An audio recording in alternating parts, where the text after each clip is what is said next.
A formal introduction is made. Alicia, a young woman known as the Villainess yet reputed to be unexpectedly skilled, has married into the minor brave noble family of the frontier. Ragna Brave stands before her, declaring that from this day forward, she is his wife. Alicia simply looks back, a hint of surprise and a question in her eyes. The scene shifts to Ragna, now seated at a desk in a well-lit room, looking utterly defeated. He slams his fist down in frustration, muttering to himself about the absurdity of his situation. He questions why, even in a world defined by swords and magic, he is plagued by such tedious matters. His agitation grows as he furiously scribbles with a quill pen, the stacks of documents seeming to mock him. As the new frontier noble, Ragna Brave despairs, wondering aloud if he can truly never escape being chased by such inefficient things like paperwork. Even here in this new life, as he wrestles with his duties, his butler, Seabass, appears at the doorway. The older man's posture is formal, but his expression is grave as he delivers a heavy report. Most of the people who serve in the mansion have died in battle. The news triggers a memory of a younger Ragna, overwhelmed and pleading for help with similar tasks. He recalls being sternly reminded that, even if he is the lord, such work is the fundamental responsibility of the new head of the house. His thoughts then turn to the land he now governs. The Brave territory is a harsh frontier, a battleground teeming with monstrous beasts and plagued by frequent skirmishes with neighboring countries.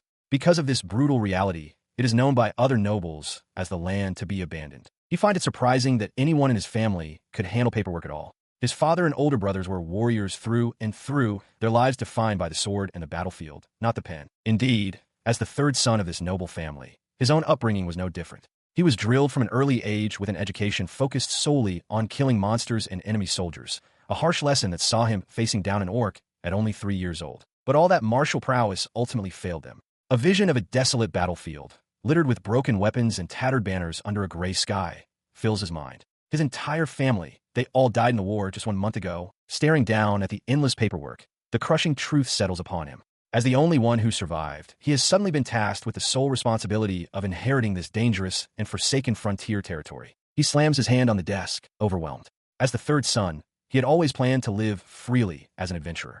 Now, faced with endless paperwork, he thinks he would rather be diving into dungeons. This frustration stems from the territory's precarious economy. The Brave territory possesses abundant natural resources and monster materials, which has led to a thriving business environment for visiting adventurers and wanderers. However, these resources do not translate to self-sufficiency.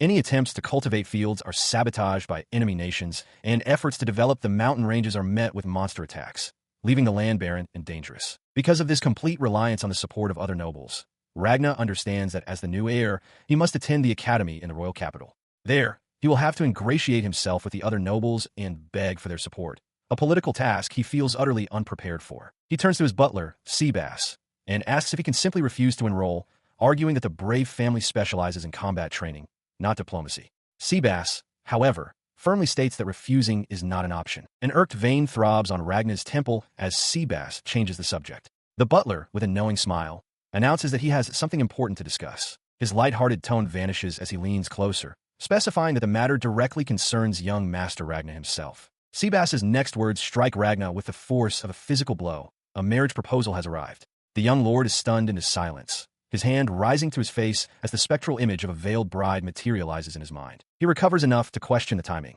asking if it isn't too sudden. Seabass calmly reassures him that for a lord, such matters are not at all unusual. Ragna remains unconvinced. He recalls that his older brother also had fiancées, but they all came to despise the harsh, unforgiving land and never settled there, casting a shadow of doubt over this new proposal. He recalls Seabass's earlier report. When his brother's former fiancées were informed of the family tragedy, they seemed relieved. In fact, they didn't even attend the funeral. The memory darkens his mood. He asks Seabass if he understands the implication, wondering aloud if he should just put an end to this new proposal. The pen in his hand snaps under the pressure of his grip. Seabass, ever composed, chides him, stating that such a thought is unacceptable and correctly guessing that the young master is considering ending the engagement. He slumps over his desk, overwhelmed by the mountain of paperwork. Suddenly, an idea strikes him. He leaps up, declaring with renewed vigor that from now on, he will live in a dormitory far away in the royal capital, only returning during long vacations to manage the territory's affairs. Seabass immediately shuts down his plan, stating that it is not possible. Unfazed, Ragna tells his butler to go ahead and decline the marriage proposal for him, asserting that he will be far too busy.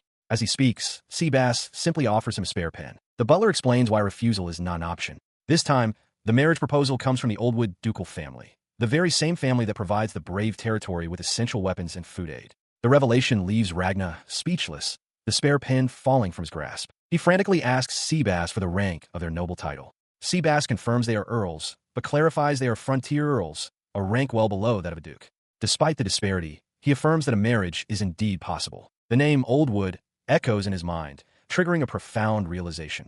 He knows this world. A long-dormant memory surfaces the moment he was struck by an orc, which revived the memories of his past life. He questions why he had forgotten something so crucial until this very moment. The memories flood back. He recalls that he was reincarnated from a previous life, where he enjoyed the culture of a country called Japan. He remembers playing a video game, though he cannot recall its name. With dawning horror, he understands that the game he once played is the very world he now inhabits. He recalls the game's premise. It was an otome game, a romance story where a commoner protagonist attends a noble academy and finds love. But he also remembers a grim detail. The battles in the game were frequent, and by the story's conclusion, the royal capital itself had become a war-torn battlefield. He remembers thinking the game was terrible. A specific character comes to mind, Alicia, the daughter of the Oldwood family. He realizes with a start that she is here in this world. She was the game's VILLAINESS, the prince's fiancée, raised to become queen, blessed with impeccable looks and unmatched talent. He groans in frustration, recalling how, in the game, she always got in the way. He recalled the details of the game's plot.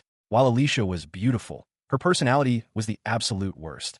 She was an incredible elitist who, along with her entourage, would show up every day to insult the game's protagonist, a commoner, telling her to know her place. This harassment continued as the game's protagonist deepened her relationship with the prince, leading to numerous acts of torment by Alicia. Eventually, it all escalated into a duel over the prince. Ragnar remembered that the result was a crushing defeat for her, and she was immediately stripped of her engagement on the spot. After her public disgrace, Alicia took responsibility for her actions. As punishment, she was sent away to marry a frontier noble. As the image of that noble's distant home formed in his mind, a horrifying realization struck him. That frontier noble's house, it was his family's house. The shock sent him collapsing face first on his bed. He buried his head in his hands, his mind screaming. The thought of ending up living with that woman was the worst possible fate he could imagine. His future flashed before his eyes, a living hell of constant, daily verbal abuse from the villainess herself. Just then, a voice announced that she was about to arrive. Ragnar looked up to see Alicia standing there, her expression unreadable. He would have to attend the academy with her from now on. The situation felt like nothing but despair. He turned to Seabass, questioning why a lady raised solely for the crown prince would be sent to their house. The butler calmly theorized that it was likely a way to dispose of a nuisance and make an example of her, adding the grim reminder that the brave territory has a high death rate. Ragnar's thoughts turned to his people. The maids, the laborers, the cooks, everyone who had survived and now tirelessly supported the brave family. Their survival rested on his shoulders. He walks down a long, wood-paneled corridor, his butler Seabass at his side. Seabass reminds the young master that he, too, must do his part in the current situation. With a clenched fist and a tense expression, Ragnar curtly agrees, repeating that he is already aware. The two of them stand outside, gazing upon the vast, untamed lands of the brave territory, a winding path leading toward distant, jagged mountains. Ragnar's face is set with grim determination as he surveys his domain. Meanwhile, inside the residence, another servant respectfully guides Lady Alicia through a doorway. "My lady," he says, gesturing for her to proceed. "This way, please." A young woman, Alicia, stands in a doorway, her expression somber. A prominent burn scar covers the left side of her face, and she clutches the fabric of her dress, bracing for the reception she is about to receive. As she enters, the butler Seabass offers a formal welcome. The sight of her face, however, causes Ragnar and another attendant to recoil in shock, with Ragnar letting out an audible gasp. Her gaze fixes on the young master. She notes his reaction with a sense of weary resignation, thinking to herself that he, too, has reacted to her face just like everyone else. He quickly recovers, however, and asks what happened to cause the burn. Sensing her hesitation, he immediately reassures her that she does not have to talk about it if she doesn't want to. Then, with a warm and genuine smile, he explains that in the brave territory, such marks are actually quite common. His unexpected kindness catches her completely by surprise. Her eyes widen as she stares at him, unable to process his reaction. He continues, gesturing toward the hardened folk nearby, noting that soldiers and adventurers are always covered in scars. He speculates that her burn must have been from something like a duel. The moment triggers a painful memory of other girls at her academy whispering about her. They had declared her beautiful face ruined, a mark that would make anyone recoil, fitting for a life lived in shame. Back in the present, Ragnar expresses his surprise that a duke's daughter is traveling without a maid. As Alicia announces her departure, he calls out her name twice, causing her to stop and turn back, startled by his insistence. She stands in silence before him as the lone carriage that brought her departs, leaving her utterly alone in this new territory. The starkness of her arrival is not lost on Ragna. The carriage was small, she had but a single piece of luggage, and no attendants accompanied her. It was all he needed to see to understand her precarious position. He observes her expression, which is one of complete resignation, as if she has given up on everything. It closely resembles the look of a captured soldier from an enemy nation, devoid of hope. This observation solidifies a thought in his mind. This situation is not at all what he expected. As he processes this, Seabass gestures politely, inviting Lady Alicia to follow him inside. His surprise stems from his preconceived notions. He had been so certain that she would behave outrageously and arrogantly, just as the rumors of the villainess suggested. Instead of reacting to the villainess of his imagination, he offers her a warm smile and volunteers to show her to her room himself. His gentle demeanor catches her completely off guard. As she turns to follow, he gently touches her shoulder, asking her to wait just a moment. With a quick motion, his hand brushes something from her dress near her shoulder. Alicia remains still, her posture rigid, seemingly startled by the unexpected contact. The action prompts a question from her. She asks if she had some dust on her. Ragna apologizes, casually remarking that his own home is far dustier, so she has nothing to worry about. Alicia looks down, quietly mentioning that her dress is an old one. Her quiet, self-deprecating comment seems to strike a chord with him. His light-hearted demeanor vanishes, replaced by a look of intense focus as he clenches his fist. His thoughts raced, focusing on the nature of the curse he had sensed. They were demon bugs, beings born from a person's grudge. To be possessed by them meant one could never live a decent life. He realized with a jolt that Alicia had been hated immensely. About 100 of these bugs were clinging to her, a number that directly corresponded to the amount of hostility she faced from those around her. And yet, she remained calm, not even falling ill. He knew that if an ordinary person were possessed by such a large number of demon bugs, they would never be able to remain sane. This realization forced him to reconsider everything. As a princess raised with the education to eventually become a queen, would she truly cause a commotion by challenging a commoner to a duel? The story didn't add up. Then, the horrifying truth dawned on him. This was the world of an Otome game.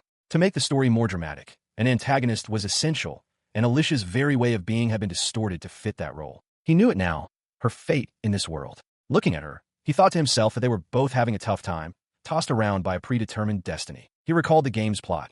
After her engagement was annulled, Alicia's hatred led her to make a pact with a demon, becoming a monster whose revenge engulfed the brave territory. In every route, this area was consumed by war. He realized with dread that he wasn't even part of the main game, and that somewhere along the line, Alicia gets to him.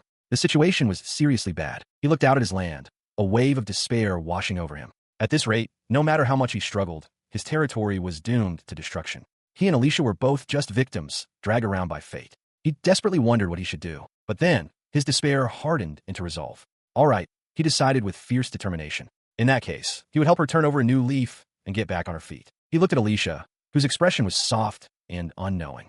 If they were doomed either way, he thought, it would feel much better to have her look on the bright side. As she walks beside Ragna, a small, dark, insect-like creature scurries near her feet. He notices it immediately, stating that even if something bad were to happen while they are together, he will simply kill them. With a sharp crunch, his boot descends and crushes the creature without a moment's hesitation. She stares at him, taken aback by his sudden, brutal efficiency. A new thought crystallizes in her mind, a quiet but firm resolve. She wants to resist this world. He turns back to her with a disarmingly bright smile, waving off her unspoken question by insisting it was nothing. As they resume their walk, he stretches his arms high above his head, remarking with a strained expression that he supposes he will do his best. Alicia watches him, her expression quizzical. His cheerful facade drops for a moment as he reflects internally, wondering how long it has been since he was given such a carefree smile. His gaze is distant and serious. Her own expression softens as she observes him, a faint blush dusting her cheeks. The thought of his carefree demeanor lingers in her mind. As he walks on ahead, she pauses, watching his back. Unnoticed by others, something new has sprouted in the heart of the villainous young lady. To her, he is simply a strange person. While Lady Alicia was now under the care of the Brave family, she remained isolated. She didn't lash out or speak ill of anyone. She simply stayed cooped up in her room, eating only the meals that were brought to her. Ragna, on the other hand, was dealing with his own frustrations. With a forceful punch, he obliterated another demon bug that had manifested on a wall, his anger palpable. He complained to Seabass that he was busy exterminating the irritating demon bugs, which could be sent to distant targets using magic. Seabass noted that the young master was certainly having a hard time observing the insane number of them. Ragna considered tracing the bugs back to their source to eliminate the problem, but hesitated, realizing that causing such a commotion could lead to the dissolution of the house itself. Seabass countered that such thinking was ridiculous. He reminded Ragna that the Brave family only knows how to fight, but more importantly, they needed to do something about Lady Alicia's heart, which was attracting the demon bugs. Ragnar was perplexed, admitting that she was the first girl his own age he had ever even met. He reassured the young master that it would be fine, even as Ragnar wondered aloud what a normal youth was even supposed to be like. This prompted Ragnar to formulate a plan. Recalling that social events like tea parties existed at the academy, he decided to imitate the concept by having breakfast together to build a connection. With a new idea in mind, he approached the door and knocked firmly. He hammered on the door, shouting for Alicia to wake up and join them for breakfast. Just as he was about to break the door down, it swung open. Alicia stood there, announcing she was already awake. Ragnar expressed his relief, admitting he was worried she might have done something drastic. Nearby, Seabass sighed, muttering good grief. Now seated at the breakfast table, Alicia commented on how rough he had been, asking what would have happened if the door had broken.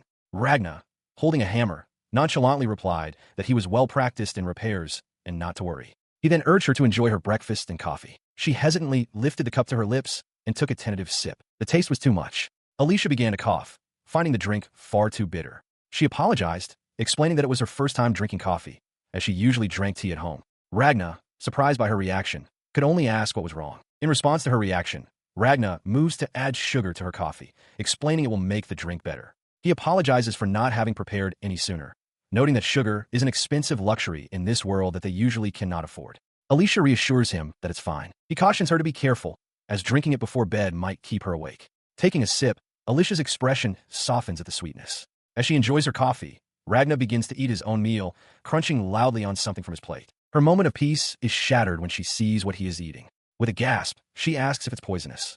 On his plate sits a large, insectoid creature. Ragnar calmly replies that the boys of the Brave family are essentially raised on monster meat. He continues, explaining that while the taste is far from ideal, one gets used to it if they start from a young age. More importantly, it serves as an invaluable food source during wartime. Alicia can only stare, quietly murmuring his name. Gathering herself, she asks why he insists on doing all these tasks himself. Ragnar's expression turns serious as he explains that they are simply shorthanded. He reveals that even the servants are expected to fight if needed, and that most of them recently died in battle. Alicia seems to understand. He elaborates that this is why their family honors one thing above all else: surviving tenaciously and getting back up again. As he speaks of resilience, his hand reaches out, his fingers gently brushing against the faint scar on Alicia's cheek. He tells her that in his home, they don't deny their scars, they're proud of them. He calls her a remarkable person, and then, with a small smile, touches his own forehead, adding that he has scars as well. Seeing her surprise at his closeness, Ragnar pulls back slightly. He explains with a grin that it's a habit from inspecting soldiers' wounds, and that this was his true reason for inviting her.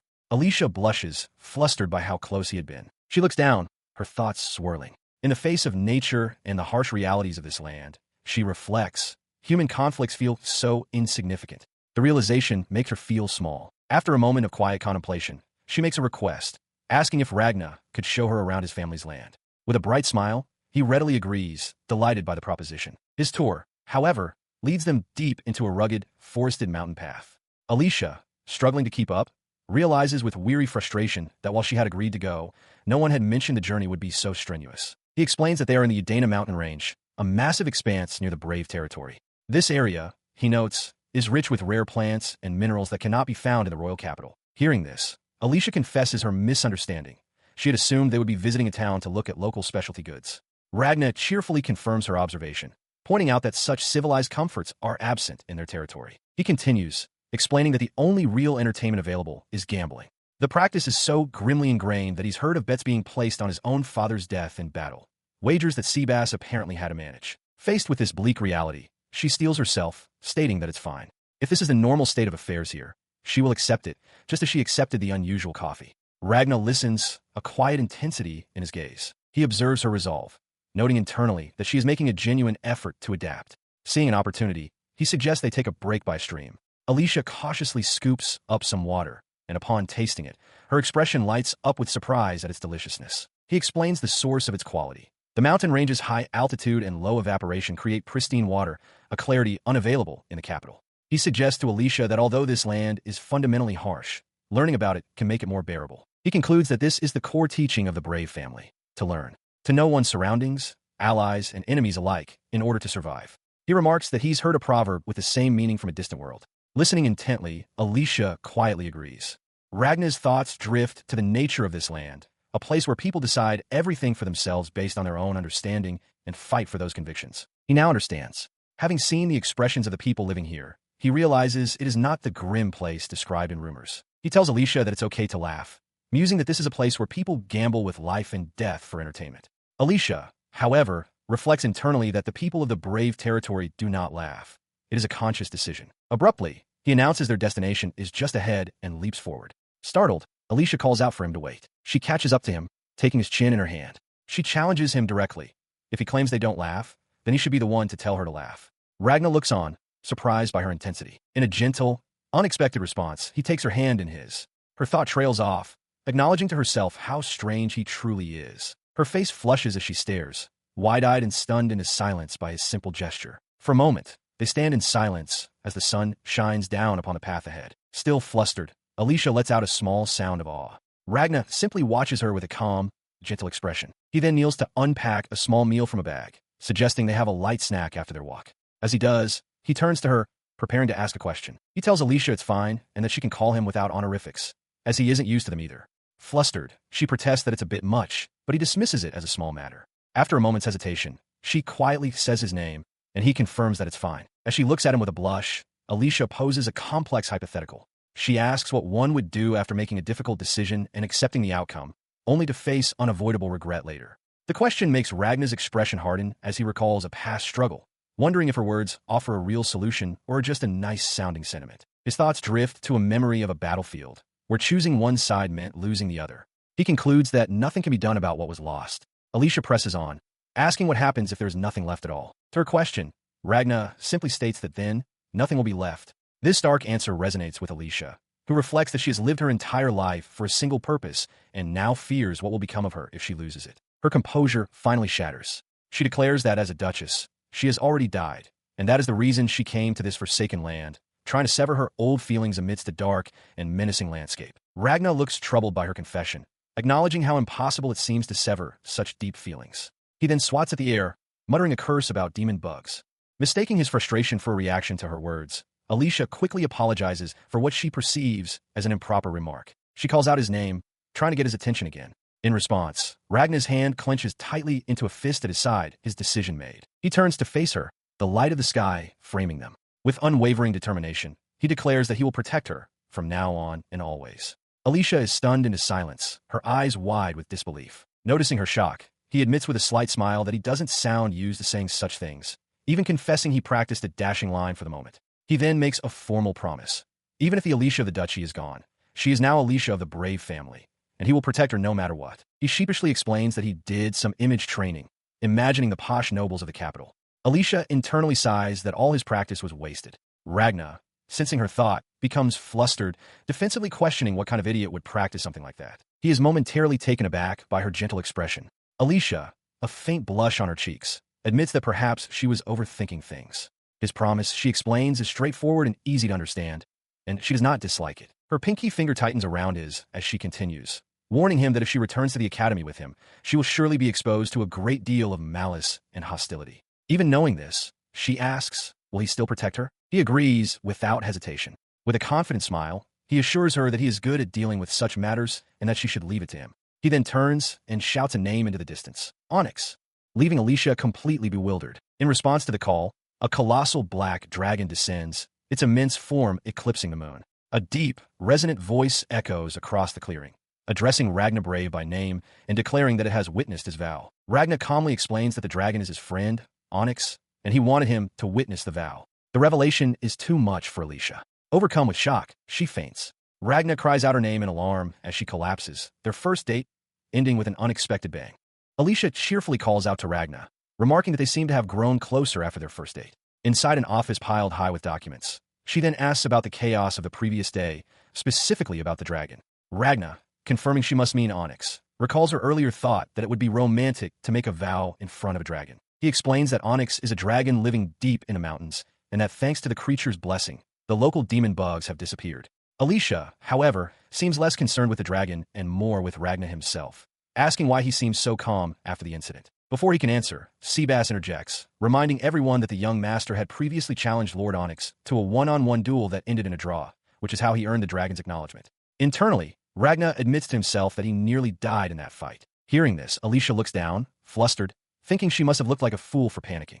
Ragna quickly reassures her that it's fine, as her reaction was understandable given the circumstances and they were ultimately able to negotiate. As the staff works through piles of paperwork, a senior member comments to a maid that they were also constantly surprised when they first arrived. He muses that, in time, Lady Alicia will no longer be surprised by anything that happens there. This sentiment hangs in the air as the servants continue their diligent work. Observing the scene, a look of firm resolve dawns on Alicia's face. She turns to Ragna, who is visibly struggling with the sheer volume of documents. He mutters that even with his modern knowledge, processing this amount will take a significant amount of time. To his surprise, Alicia extends her hand and says, "Lend it to me." Just moments before, he had been deep in analysis, pointing out to Seabass that the flow of money in one shop's ledger was strange and asking for past documents to investigate further. Having just finished confirming one stack, he was ready to move on to the next, bracing for a long night. With the documents now in her possession, Alicia's entire demeanor shifts. Her eyes narrow with intense concentration as she begins processing the paperwork at a speed that seems almost inhuman. Ragna watches, letting out a relieved sigh as he realizes the work will now be sorted out quickly. The surrounding staff erupts in praise, marveling at Lady Alicia's incredible skill. Seabass calmly remarks that it's no wonder she is known as a talented woman. Ragna, however, slumps at his desk, struck by a sudden, humbling realization.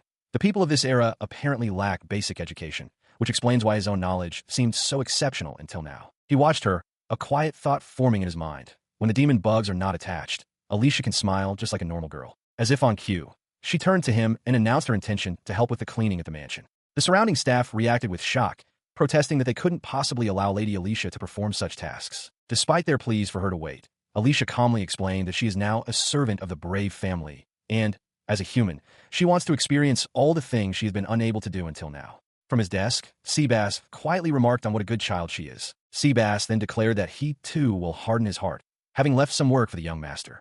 Ragna, sweating slightly, found his own thoughts drifting. He wondered if Alicia was truly a demon, his mind simultaneously snagging on the unusually high prices at a local weapon shop. His focus sharpened on this new puzzle. A weapon shop had been opened by people from the royal capital, and its opening coincided exactly with the day of Lady Alicia's arrival. He considered their methods. They were selling simple consumables like weapons, which shouldn't be very profitable. It seemed they were using a business style from the capital, presenting common items as rare treasures to an uninformed populace, acting with an air of royalty. As Ragna mulled this over, Seabass approached. The butler asked what the young master planned to do, stating that the likely intention of these individuals was to keep a watchful eye on Alicia. In response, Ragna took to the streets under the cloak of darkness. He peered from behind a building, surveying the area, before turning to depart with purpose. He later met with Seabass, who warned him to be careful. The butler reported that there seemed to be skilled individuals at the location. Ragna confirmed he had heard as much from a nearby adventurer. Meanwhile, the household manager approached Seabass with a confession. He explained that he had become angry at the new shop's arrogant business practices and, in his frustration, had decided to try and steal something valuable from them. The shop manager, trembling, recounted the incident. He confessed that he couldn't even see the sword's movement. His right arm was gone before he realized what had happened. Listening to the man's story, Ragna had no doubt. Against the rough adventurers of this land, someone had severed the man's arm without even drawing their blade. His thoughts drifted to the nature of this world, overflowing with magic essence. Those who could manipulate it were called sorcerers, and he recalled that during the war, they were the ones who suffered the most against the magicians of enemy countries. A grim realization settled in. It seemed they truly wanted to erase Alicia. He understood now that she was the target. Suddenly, the door to the building was kicked open with a tremendous crash. Ragna was startled as 3 men barged in. One of them demanded to know who Ragna was and what he was doing there. Momentarily disoriented, Ragna wondered what he had come for, but the man recognized him, shouting his name, Ragna Brave, and accusing him of making the first move. He calmly faced them, acknowledging that they seemed to have noticed him snooping around. He then made an offer. If they told him the reason for their presence, he wouldn't do anything too harsh. His offer was met not with words, but with the cold rasp of steel. The men drew their weapons, surrounding him. Ragna's suspicion solidified into certainty. They were armed in the presence of a lord. One of the thugs sneered, mockingly asking if Ragna remembered laying a hand on them, a claim he feigned ignorance of. He then declared that if they silenced Ragna right there would be no problem as long as they weren't caught with weapons. Ragna's gaze hardened. The threat became action. All 3 lunged at once, one shouting at the naive third son for daring to come alone. With contemptuous ease, he sidestepped the attack and delivered a single, devastating blow to the lead assailant's head. The man was sent flying, the thought weak, echoing Ragna's assessment of his opponent's strength. In an instant, it was over. The 3 attackers lay groaning and unconscious on the floor as Ragna stood over them, completely unscathed. As he surveyed the scene, a soft clapping sound came from the shadows. A hooded figure with a wide smile emerged, remarking on how wonderful it was to see such strength in a youth of only 15. Ragna turned, his expression hardening as the mysterious man addressed him simply as, "My lord." He faced the smiling, hooded man, who identified him as the magician before raising a finger to pose a question. The man's question was simple, yet carried a chilling undertone. He wanted to know how Miss Alicia was doing. Before Ragnar could respond, the man chuckled to himself, lost in a dark fantasy. He pictured the prodigy, Alicia, falling under the influence of his gift, a monstrous insectoid creature looming in his imagination. The image of a desolate Alicia, ostracized and alone, flashed through Ragnar's mind. His hand tightened on the hilt of his sword as the truth solidified. It was him. With a guttural cry, he lunged, striking the man square in the chest. He revealed his knowledge, accusing the man of sending a swarm of demon bugs day after day to torment Alicia. The blow landed, but the ground beneath the hooded figure suddenly erupted. A monstrous, praying mantis-like creature burst forth, shattering the floorboards as Ragnar was thrown back. The creature's master, his face now contorted in manic disbelief, couldn't process the reality of the situation. The thought of Lady Alicia living freely, with a smile, was utterly inconceivable to him. Ragnar recalled explaining to Alicia how he had intercepted the man's feelings, a continuous curse meant to make her resent everyone. In the present, he demonstrated this by effortlessly blocking the mantis's scythe-like arm, prompting its master to cry out, wondering why his attack was useless. The feedback from the failed attack left the hooded man groaning in pain. Ragnar stood over him, his expression cold as he declared it was time to address the sheer number of pests that had been sent. With his opponent completely subdued amidst the wreckage of the room, Ragnar made an offer.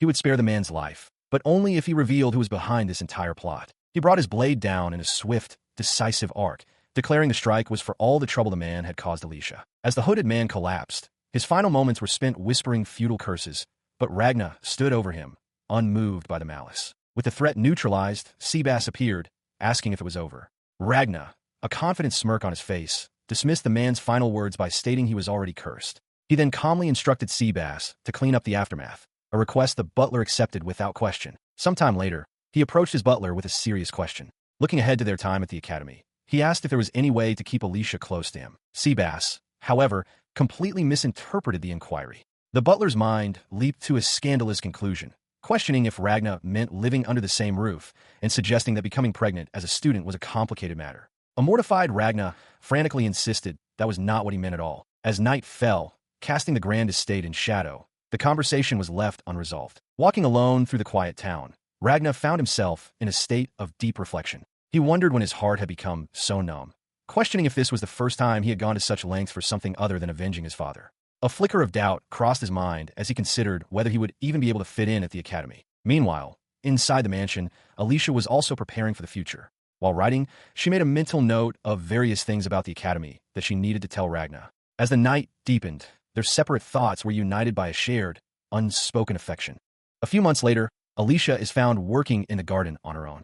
As Ragnar watches her, he notes that they will depart for the royal capital the next day, lamenting that he won't be able to harvest the daikon radishes in time. He internally questions if this is how a so-called villainous noblewoman is supposed to behave. The resources once allocated for her higher education have all been redirected to household chores. This shift has unexpectedly resulted in the birth of a truly talented woman, skilled in domestic duties and beloved by the staff, a change that Ragnar observes with interest. The depth of the staff's affection for her becomes clear as one of the maids, her face a mask of anguish, cries out Alicia's name. Her cry is part of a chaotic farewell as Ragnar prepares to board his carriage. The household staff pleads for him not to go, suggesting it would be better if Lady Alicia remained at the mansion instead. Ignoring their pleas, Alicia approaches Ragnar, offering him vegetables from the garden. She tells him no, they are not for him alone.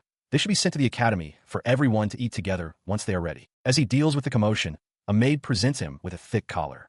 She explains it was something the young master used to wear when he was little and that she should use it to reprimand him in the event of any outrageous behavior. The carriage begins to move, and the staff shouts their final concerns, telling him to eat his vegetables and not to catch a cold. One maid even threatens another servant with punishment, mopping the floors, if any harm comes to Lady Alicia. Inside the carriage, away from the noise, Alicia remarks with a smile that Ragnar is truly loved by everyone, admitting she's a bit envious. Ragnar looks away, reflecting that this is the first time in his life he has ever traveled outside his own territory. He thinks back to the moment of his departure, announcing to the assembled household that he was leaving now. The memory fades as the carriage travels on, leaving the familiar lands of his home far behind. As they continue their journey, Seabass points out that the royal capital is now visible in the distance. Ragnar turns from the window to Alicia, admitting his request may sound pathetic, but he has a favor to ask. He asks if, upon their arrival at the station, she would show him how to buy a ticket and how to ride the train. A giggle escapes Alicia before she agrees, telling him to leave it to her. She then playfully chides him not to laugh, reminding him that it is, after all, his first outing. He arrives at the royal capital, a place teeming with people. Alicia playfully suggests putting a collar on him to prevent him from getting lost, a comment that flusters him as he questions her strange sense of humor. Overwhelmed, he takes in the sight, realizing this is the world outside his territory. Before them lies the royal capital, Ether. It is a massive city, home to over 1 million people and protected by a barrier created by an ancient sage.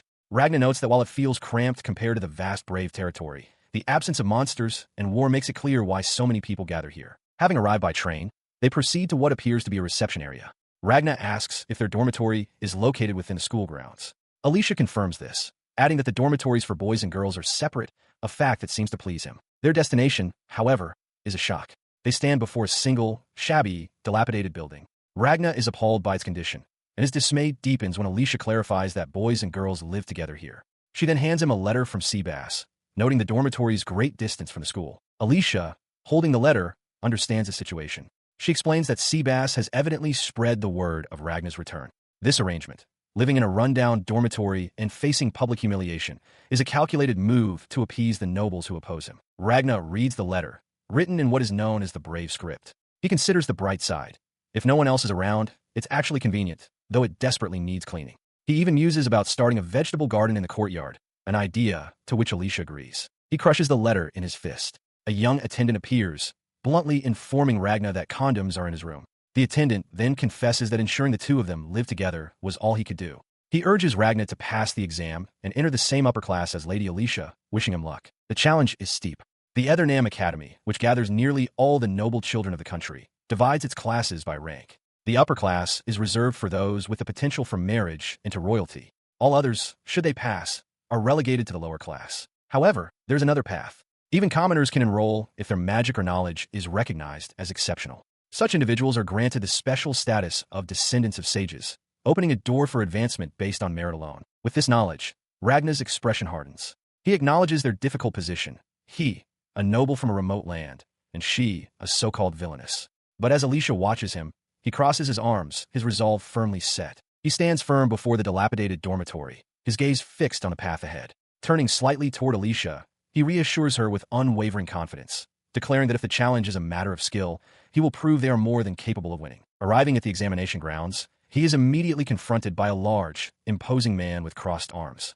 "You're late," the man barks. Ragna offers a polite apology, explaining that he got lost as it is his first time there.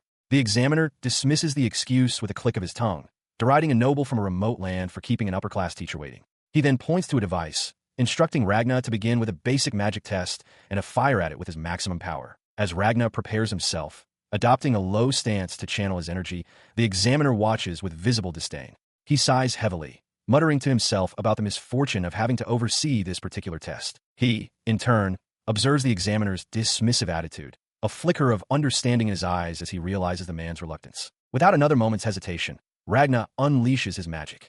A tremendous blast of energy erupts, shattering the target and blowing a massive hole through the solid stone wall behind it.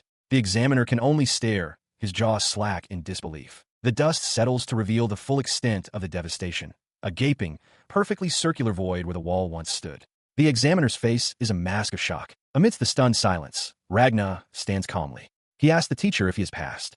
The examiner, still reeling and sweating profusely, internally questions what he just witnessed and who this young man truly is. Ragna, unfazed, simply asks what's next. The examiner forces himself to regain his composure. He concedes that Ragna possesses some magical skill, but declares that, unfortunately, he will not pass this test. He then presents 2 wooden staves, announcing the next phase, a swordsmanship test. The rules, he states, are simple. Ragna must defeat him to pass. As the examiner takes a ready stance, he adds a critical stipulation. Magic is strictly forbidden. Failure will be declared if Ragna is rendered unable to continue fighting. Ragna calmly acknowledges the terms, stating his intent to finish the bout quickly. This casual confidence infuriates the examiner, who snarls, calling him a barbarian. The examiner lunges, but Ragna moves with blinding speed. He drops into a low crouch, effortlessly evading the downward strike, and counters with a powerful palm thrust to the man's midsection. The force of the blow sends the examiner flying backward, his body contorting from the impact. He looked down at the splintered remains of the 2 practice swords. With a slight smile, he noted the difference aloud, pointing out that the examiner's weapon had an iron core. He then questioned why his own was just a normal wooden sword, the implication of sabotage hanging in the air as the defeated instructor lay on the floor. As a voice from the doorway asked about the commotion, he turned his attention back to the man on the ground. Ragnar stated his conclusion plainly. His wooden sword broke because the examiner had intended to fail him if he could no longer fight. The accusation was interrupted by the arrival of an imposing, elderly man with a long white beard. Identified as the school principal, Vorzia Grand Cascade, his presence filled the room with authority. He crossed his arms and fixed his gaze on Ragnar, demanding to know if he was responsible for the scene. Ragnar could only stammer, caught completely off guard by this unexpected encounter. Ragnar stands before the imposing school director, Vorzia Grand Cascade. With arms crossed, the director looks down at the young man and confirms his purpose, the transfer exam. As he waits, Ragnar internally assesses the man before him. Vorzia holds the title of sage and is from a ducal house. It would be deeply troublesome to attract his negative attention. The director continues his silent, intense scrutiny. He strokes his beard thoughtfully while Ragnar stands firm, a single bead of sweat betraying his underlying tension. After a tense moment, Vorzia delivers his verdict with a simple, "You pass." Ragnar's eyes widen in shock, completely taken aback by the abrupt decision. He questions the outcome, asking if it is truly all right and noting the minimal difference in his bloodline compared to the upper ranks. Vorzia dismisses the concern as irrelevant, prompting a grateful, if confused, thank you from Ragnar. With that settled, the director poses a direct question to him, asking if he truly wishes to join the upper class. The question hangs in the air, but Ragnar's thoughts immediately drift to an image of Alicia, her expression resolute. She is his reason. His resolve solidifies. He looks the director in the eye and declares that there is someone here he must protect. Vorzia considers this for a moment before accepting with a simple, "Very well." From a nearby doorway, the examiner who previously tested Ragnar protests. He argues that Ragnar is from the Forsaken Lands and that his fiancée just caused a major incident. Unmoved, Vorzia overrules him, stating, "I acknowledge your admission into the upper class." The examiner flinches with a cry of fear as the school director's face contorts with rage. "You idiotic fool," Vorzia bellows, his voice echoing with absolute authority. He continues his reprimand, questioning the examiner's very identity within the academy. The school director states that, as a teacher, it is his duty to guide students and prevent trouble before it arises, a principle the examiner has failed to uphold. Having dealt with the examiner, he turns his attention to Ragnar Brave. He grants a special exception, allowing Ragnar to use the dormitory, but sternly warns both him and Alicia to maintain a proper and decent relationship as students. Ragnar quietly agrees. Later, inside his new quarters, Ragnar announces his arrival as if coming home. He reflects on the day's events, recalling that the school director had also played a role in helping the protagonist level up in the original story. His thoughts are interrupted as Alicia rushes in, now wearing a school uniform. She anxiously asks if he is okay and if anyone said anything strange to him. Ragnar, taken aback, assures her he is fine, his attention drawn to her new attire, which he privately thinks is cute. After they sit down, she presses him for details about what happened. Ragnar confirms that he passed the exam, explaining that while it wasn't one he wanted to take, he made sure to succeed after being put through such an ordeal. Her immediate concerns addressed, she leans forward with a serious expression. Alicia admits she has been wondering for a while and asks him to finally explain the true nature of his magic disease. He struggles to find the right words, explaining that he can use all basic magic, but that there is more to it. Just as he is about to reveal what he truly excels at, a loud growl erupts from Alicia's stomach, cutting him off. The unexpected sound leaves her completely mortified. A deep blush spreads across her face as she clutches her stomach in embarrassment. Flustered, she abruptly stands and changes the subject, loudly suggesting they have dinner. She justifies it by saying they will be busy at the academy starting the next day and need a nutritious meal. She turns away, her blush still evident. In a quiet moment of reflection, she thinks to herself that she doesn't mind what anyone says about her, because now, Ragnar is there with her. As they stood in their new dormitory, Ragnar turned to Alicia and made a surprising admission, stating that she was probably stronger than he was. She looked back at him, a question in her eyes. She processed his words, internally defining true strength not as a physical attribute, but as the capacity to endure mental pain, a fortitude she noted that even seasoned soldiers rarely possess.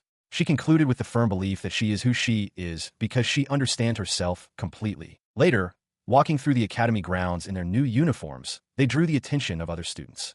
Whispers followed them, with some recognizing the scar on Ragnar's face from his duel. Ragnar, meanwhile, thought to himself that while Alicia was beautiful, her tarnished reputation might prevent her from getting married, resolving to simply keep things peaceful. One particular student, marked by a scar over his own eye, watched Alicia with a lecherous gaze. He considered that with her status now diminished, he might have a chance to make her his concubine. The thought had barely formed when the scarred student suddenly collapsed without warning. As his companion cried out in shock, Alicia, blushing, quietly told Ragna to stop.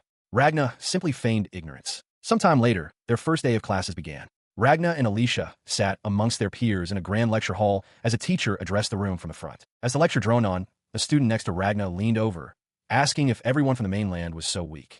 With an unervingly cheerful smile, Ragna admitted he had just directed a little killing intent. That's all. His mind then drifted to the game's plot, recalling that the protagonist was fated to awaken as a saint in the final stage. His thoughts conjured an image of the game's heroine, a beautiful girl with small wings, as radiant as a clear blue sky. He found, however, that he could not quite remember her name. He was pulled from his reverie by the teacher posing a question to the class.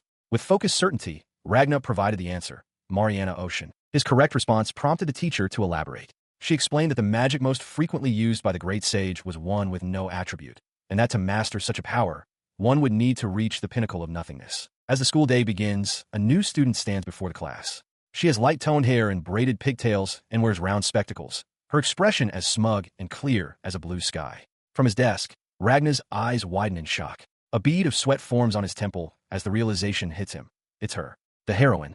In the classroom, a teacher praises a student's correct answer, noting it was a trick question and that she is, as expected, a fine pupil of the sage. Nearby, Ragna Brave stares in disbelief at the student, a girl with braided pigtails and glasses. A name flashes in his mind, Mariana Ocean. His thoughts race as the realization hits him. She is the heroine of an Otome game. He recalls that this is the 4th time this month someone has declined to switch seats with her, and that in the game's story, she is supposed to begin a romance with the prince. Frustrated by the situation and his distance from it, he laments not asking for a closer seat, then notices his own glasses are cracked. The heroine, flustered, loudly insists that she is totally fine and will manage on her own, thanking someone for their kind offer. The person who made the offer simply sighs, accepting her refusal. The offer had come from Alicia, who asked if the girl wanted to switch seats. Ragna watches the exchange, his gaze fixed on Alicia. Overcome with gratitude, the heroine bows repeatedly, apologizing profusely as she accepts. Sometime later, Ragna and Alicia are on a balcony. As Ragna sips a drink, he thinks to himself that he can't just ask her about certain things. Alicia, holding a plate, remarks that men who dig up the past are absolutely no good. Their conversation is cut short by a sudden, violent crash from behind them. Ragna's eyes widen in alarm, his hand shooting out instinctively. A massive, side-like blade smashes through the stone balustrade, stopping just inches from Alicia's face as she recoils with a cry of fear. She recovers quickly, noticing a shimmering distortion in the air that blocked the attack. Ragna, what is this? She asks, identifying it as a hidden barrier. Ragna looks over at the destroyed railing, noting the terrible damage that he'll have to fix later. He calmly explains the magic he is using. It is a transparent barrier of the holy attribute, he tells her, the very same kind as the guardian barrier that covers the entire royal capital. Alicia stares at him, utterly astonished. Wait, Ragna, she begins, you can use magic without incantations? He simply replies that it is convenient in many ways. He begins to explain the nature of his power, clarifying that while most people think of barriers as simple walls, his are far more versatile. Alicia watches, still processing his ability to cast without an incantation, as he explains that this method allows for greater flexibility. To demonstrate, he manipulates a stream of coffee being poured into a cup, bending the liquid into an impossible shape mid-air. He states that with his magic, barriers can be formed into any configuration, leaving Alicia utterly astonished. The spectacle draws the attention of the heroine, who exclaims how cute the floating coffee is. Ragna continues his lesson, mentioning that there are other key differences, such as those between common barriers and the grand ones protecting the royal capital. Alicia thoughtfully considers his words, correctly surmising that his barriers can selectively choose what to allow through. He confirms her theory, elaborating that advanced barriers can be freely controlled to repel or permit passage. However, he clarifies there are limits. They cannot, for instance, separate substances that are already blended together, like sugar dissolved in coffee. Changing the subject, Ragna notes that they have run out of the coffee beans he brought for her. Seeing an opening, a blushing Alicia asks if he is free later and would like to go out. He readily agrees, stating that he knows a place that serves delicious coffee, as the view shifts to a charming, vine-covered cafe on a cobblestone street. As they walk toward their destination, Ragna asks how she learned of the cafe, expressing his surprise that she has friends given her isolated situation. Alicia simply replies that a friend told her about it. She then recalls the memory. One day, while studying alone in the library, another student approached her. This person, who also enjoyed coffee, became her friend and told her about the cafe. The silhouetted figure in her memory is unmistakably the heroine. She and her new friend arrive at a coffee specialty shop called Ocean. The girl with braided pigtails announces that this is the place. As they stand at the entrance, the girl turns to her, a look of dawning recognition on her face, and asks if she is, in fact, Alicia. Before a response can be given, Ragna appears, his face a mask of shock. The girl addresses him as Mariana, explaining that she found Alicia simply standing and staring in front of the store. Mariana then formally introduces Ragna to Alicia. She turns to Ragna, asking if he is the one who truly loves coffee, while Alicia studies him with a curious expression. The conversation continues as Mariana asks Alicia if they are in the same class.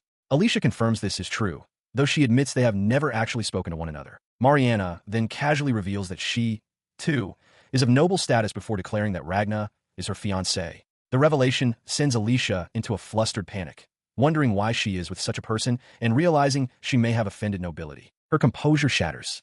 Alicia prostrates herself on the ground, crying out in terror and apologizing profusely for not recognizing Mariana's noble status. She even fears she will be executed, leaving Ragna utterly baffled by the extreme reaction. Now seated inside the cafe, Mariana apologizes for her own behavior, explaining she lost her composure out of excitement at the thought of finally making a friend.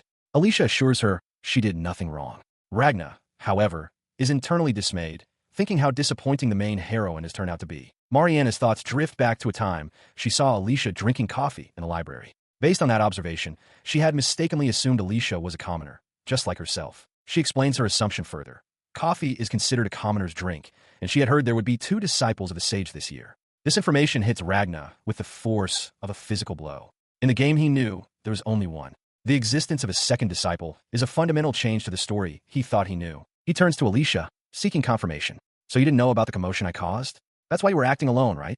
Alicia affirms with a simple yes, a faint, knowing smile on her lips. His attention then shifts to Mariana. Why didn't you know about the uproar over the decision? He asks. She looks down, a bead of sweat on her temple, murmuring that such an incident was happening without her knowledge. She recalls the moment of her confusion, suddenly realizing she was not in the capital.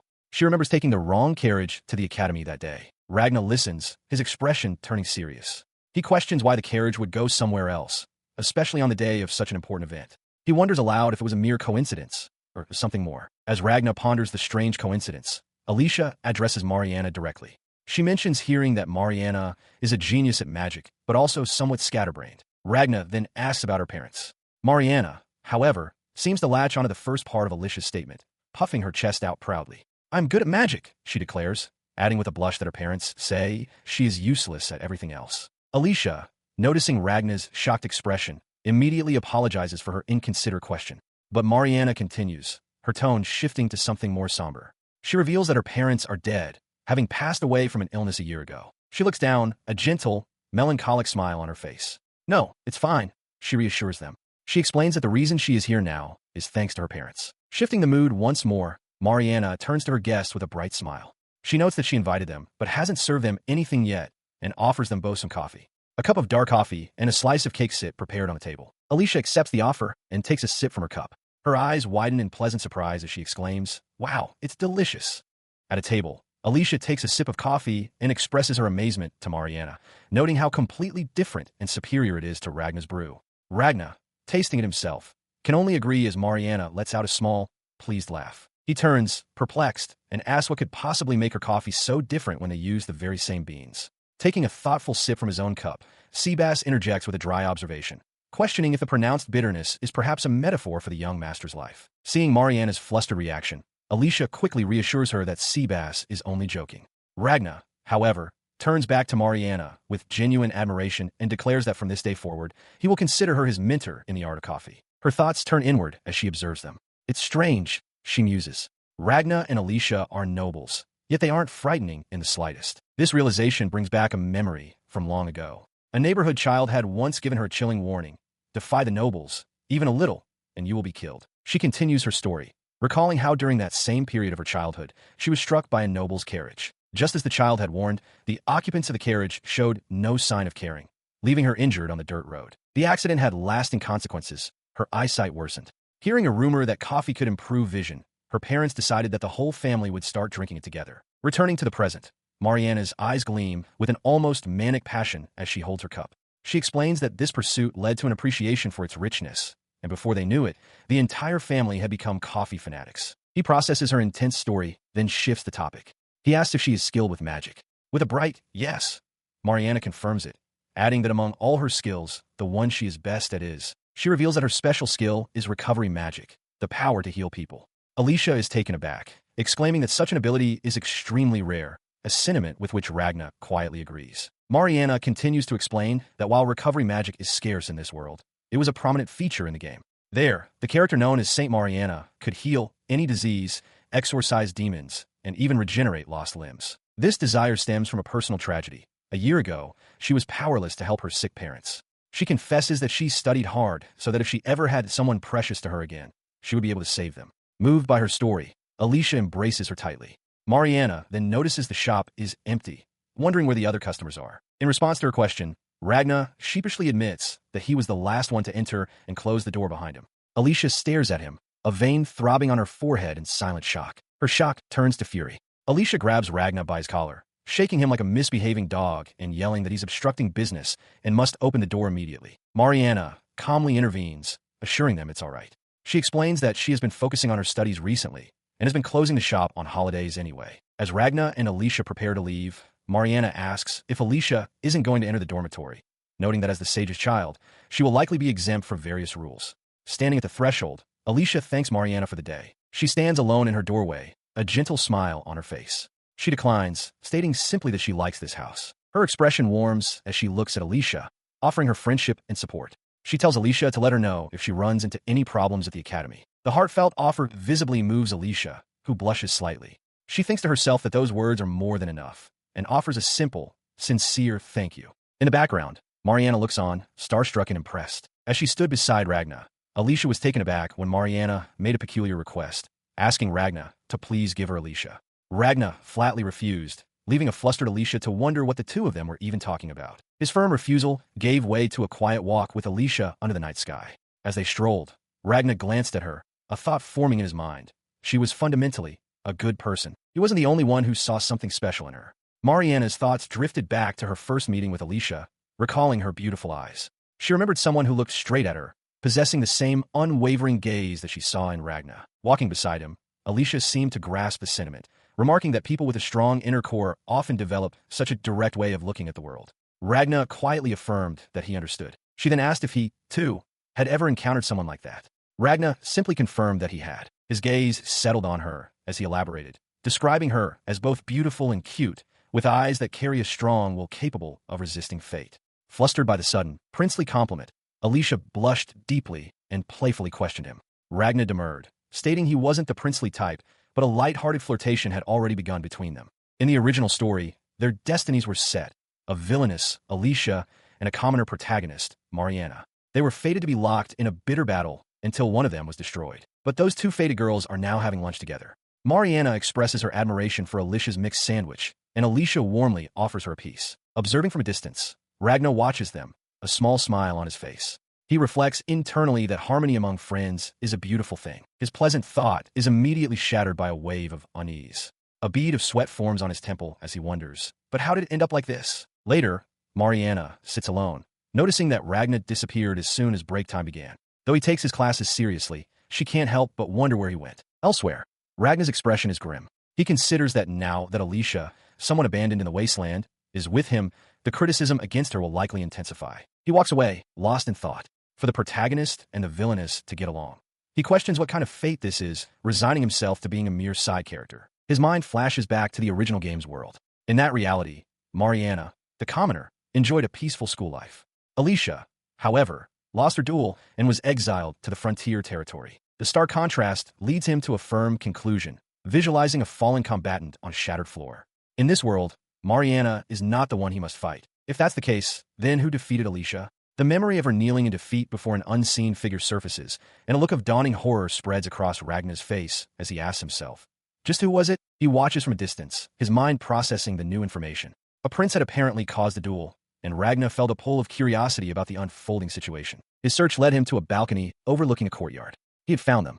Nearby, a female student swooned, calling out for Edward Summa. The man was Edward Gran Etherdam, none other than Alicia's former fiancé. The prince was attempting to invite a girl to lunch, but she politely declined, mentioning a prior promise. Ragna recognized this interaction. In the original story, the prince route was considered the classic path. He recalled the game's mechanics with grim certainty. Edward was an easy opponent, a tutorial stage prince designed to be a simple first obstacle. It was as if they were meeting again, not as people, but as pieces on a board. He considered the original plot. If events were proceeding according to the story, Alicia should be with the protagonist right now. His thoughts were interrupted when Prince Edward himself appeared nearby, apologizing for keeping someone waiting. His gaze followed the prince's, and his expression froze in disbelief. The person waiting for Edward was not Alicia, but Mariana. She greeted him casually, stating she had just arrived. Ragnar was stunned, wondering who this person was in this new context. The prince smiled warmly at her, recalling their first encounter. He reminded her that before they entered the academy, back when they met in the castle town, she had called him by his name. She explained with a slight blush that at the time, she had no idea he was royalty. Edward, however, seemed to cherish the memory, declaring that being able to reunite with her like this at the academy felt like fate. He then gently took her hand, his expression earnest. He insisted that because it was her, he wanted her to call him by his name, Edward, rather than his formal title. Her face flushed a deep red as she shyly complied, whispering his name. Watching the unexpectedly intimate moment unfold, Ragnar could only look on, feeling a wave of secondhand embarrassment. He reeled from the revelation, his mind racing. A girl named Patricia? There was no such character in the game. Beside him, Alicia voiced his own frantic thought. Had this person somehow replaced Mariana? His gaze remained fixed on the couple seated on the bench. As Prince Edward leaned in toward the girl, Ragnar's foot stepped forward almost of its own accord. He had to know who this person truly was. Suddenly, a group of other male students appeared, their attention also captured by the girl. One declared he wouldn't let the others get ahead, while another reminded them not to be forgotten. A third student grumbled that this Patricia was a bad person for monopolizing everyone's focus. The sight of them all together triggered a horrifying realization in Ragnar. His eyes widened. Those boys, they were all romanceable targets from the game. The scene solidified into a tableau straight out of the game's special gallery. The girl, Patricia, sitting happily on the bench, surrounded by a reverse harem of admirers. She cheerfully invited everyone to have lunch together. Unfazed, Patricia held up a lunchbox, assuring them she was fine and had brought extra portions as usual. She then happily suggested they all begin eating. Ragnar processed the impossible situation. Patricia was completely taking over the protagonist position. The fact that this reverse harem was even happening meant she had somehow triggered the romance flags for all the available men. A feat he knew was impossible on a first playthrough. Furthermore, these weren't just any students. They were all heirs to powerful families who should already have fiancés. He decided then and there that he wanted no part of this reverse harem group. But as he turned to leave, a dark premonition struck him, a vision of a body lying in a pool of blood. In stories like this, it wouldn't be surprising if someone died a mysterious death after graduation. He couldn't just ignore it. As Ragnar grappled with this grim thought, another student watched the group with a sharp, analytical gaze. He concluded internally that there was one person in particular who needed to be watched carefully. This observer was Jalasis Grand Ignite, the second son of the Ignite ducal family. He commented aloud that eating together here was tastier than in the cafeteria, though his tone held a questioning note. From a distance, Ragnar recognized the name of the powerful ducal family, confirming his fears. Just as he thought, another major player was involved. He sat on a bench with Alicia when a classmate approached, asking her about a mysterious girl who had supposedly caused a commotion in the Brave family's territory. The question sent his mind racing back to Jalasis Ignite. He remembered him as a troublesome character and knew that rushing in carelessly was a bad move. Jalasis's history was a dark one. Born to a concubine as insurance for the main heir, his story in the game involved a difficult effort to rescue others from his complicated family situation. That was precisely why Ragnar was so cautious. He knew Jalasis was a dangerous individual, one whose entire disposition could change completely depending on the choices made around him. Considering the Ignite family had targeted him before, it was strange they had never actually met. For the moment, he decided to leave the matter be. His gaze returned to Alicia. All he wanted was for her to live a peaceful life, and he was determined to prevent the ruin that could befall her in the future. As he steeled his resolve, a voice from behind remarked that spying was not an admirable trait. Startled, Ragnar turned to see the imposing figure of the school principal, Vorzia, standing on the rooftop behind him, his presence radiating a powerful aura. The principal questioned his presence, stating it was dangerous to be on the roof, before adding that Ragnar was the last person who should be saying such a thing. Ragnar stood silently, processing the sudden confrontation, but he quickly realized this was the perfect opportunity. There was something he desperately needed to ask. His thoughts coalesced around the girl at the center of the chaos. Her unnatural blonde hair with dark roots, the impossible reverse harem she had formed. There was no doubt in his mind what she was. He faced the principal, understanding that a distorted fate was unfolding, with a reincarnator like himself at its core. "Please tell me," Ragnar requested, "about the student named Patricia." Alicia leans in close to Ragnar, a finger to her lips, asking him to tell her everything about the student named Patricia, her origin, her past, and her magical abilities. Nearby, Principal Vorzia Grand Cascade's expression hardens as he registers the name, Patricia Kindred. In a separate conversation, Alicia sits at a desk, calmly denying any wrongdoing. She states she hasn't engaged in any secret manipulation, explaining that the student in question was granted admission after legitimately passing the entrance examination. Ragnar's mind races, piecing together the events. He recalls how the protagonist of the game was deliberately separated during a key event and how flustered Mariana had looked. He deduces that if this is Patricia's scheme, there must have been a noble who helped switch the carriage, making him feel deeply suspicious. His thoughts zero in on a likely culprit. The most probable accomplice, he concludes, is the Ignite family. Back in the present, Principal Vorzia addresses Ragnar's concerns. He acknowledges the reason for caution, but argues that as long as their objective is unknown, it's better to have them enrolled where they can be monitored rather than leaving them unchecked. Ragnar lets out a weary sigh, conceding the point. He looks down, murmuring that it would be nice to live peacefully. The principal's gaze sharpens at this. He questions why Ragnar lives such a constrained life, reminding him that as a student of the academy, he has the right to enjoy his youth. In response, Ragnar looks up, a wide, confident smile spreading across his face. He asks with a light-hearted tone if the principal has forgotten the pride of the Brave family. The principal is not amused by this. He retorts that the blood of the Brave family is known to naturally resist even the harshest conditions, to cling on desperately until the very last breath. He leans forward, his voice low and challenging, questioning if Ragnar's resolve is truly so weak as Ragnar's hand clenches into a fist. In a sudden, shocking movement, Ragnar swings. His fist connects squarely with the principal's jaw in a powerful punch. His fist connects with the principal in a burst of force, the impact cracking the very ground beneath them. The resulting tremor shakes the academy grounds, startling nearby students who wonder about the source of the rumbling. Ragnar remains poised after the strike, his expression grim as the dust settles around the point of impact. However, the principal stands completely unfazed, having impossibly caught Ragnar's powerful punch with nothing more than his long, thick beard. Staring down the unfathomable man, Ragnar's resolve only hardens. He declares that he doesn't care if the academy is the principal's private garden. If any harm comes to Alicia, he will not forgive it. The principal calmly states that this is the exact situation he desired, and that his actions are aligned with that goal. Standing atop a shattered pillar, he challenges Ragnar, telling him that if this is his wish, he must prove it. He agrees to Ragnar's terms with a simple, fine, but then immediately pivots the conversation to Mariana Ocean. Ragnar is taken aback, questioning the relevance of this shitty scenario to his current purpose. The principal explains that Mariana is a child with a strong fate. However, he reveals that this very fate is currently distorting on a massive scale, spiraling into madness. He continues, foreseeing that this chaotic fate will eventually draw in everyone at the academy who also possesses a strong destiny, predicting it will divide the entire country between light and darkness. With this context, the principal gives Ragnar his directive. Mariana has lost her guardian and has no strength to resist. He must protect her. He considered the principal's words about Mariana's fate. It was not a problem of this small world.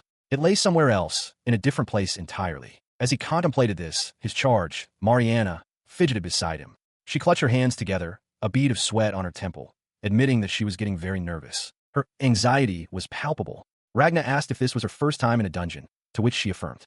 The simple command to protect her echoed in his mind, and he couldn't help but wonder just how much Principal Vorzia truly knew. Stepping towards the practical training dungeon, he explained its purpose.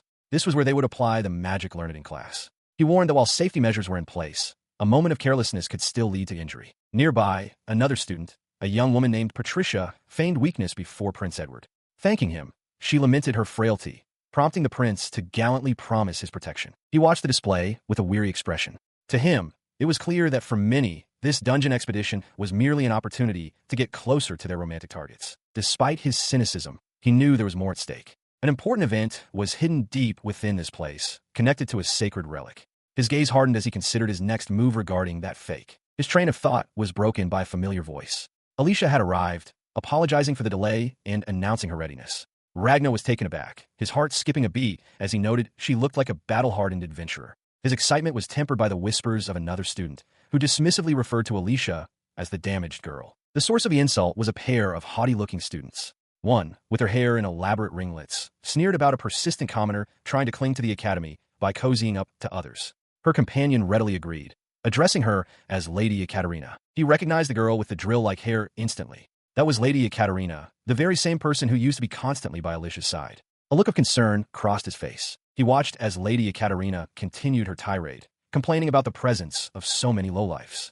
She expressed disgust that even filthy monkeys from the slums and peasants were now pretending to belong at the academy. Her companion looked on with a shocked expression as Ekaterina declared that this was supposed to be an academy for refined nobles, her voice sharp with indignation. Her venomous gaze then fell upon Alicia. Stomping her foot, she referred to Alicia and her companions as filthy beings and offered to drive them all out. Before the confrontation could escalate, Ragna's voice cut through the tension, calling out to the group. Ekaterina and her companion whipped around, their attention now fixed on Alicia, Ragna, and Mariana. Unfazed, Alicia calmly wished Ekaterina a good day. This placid greeting only fueled Ekaterina's fury, who demanded to know how Alicia dared to act so smugly. She screamed that it was Alicia's fault that commoners were now running rampant in the academy, calling her a damaged failure.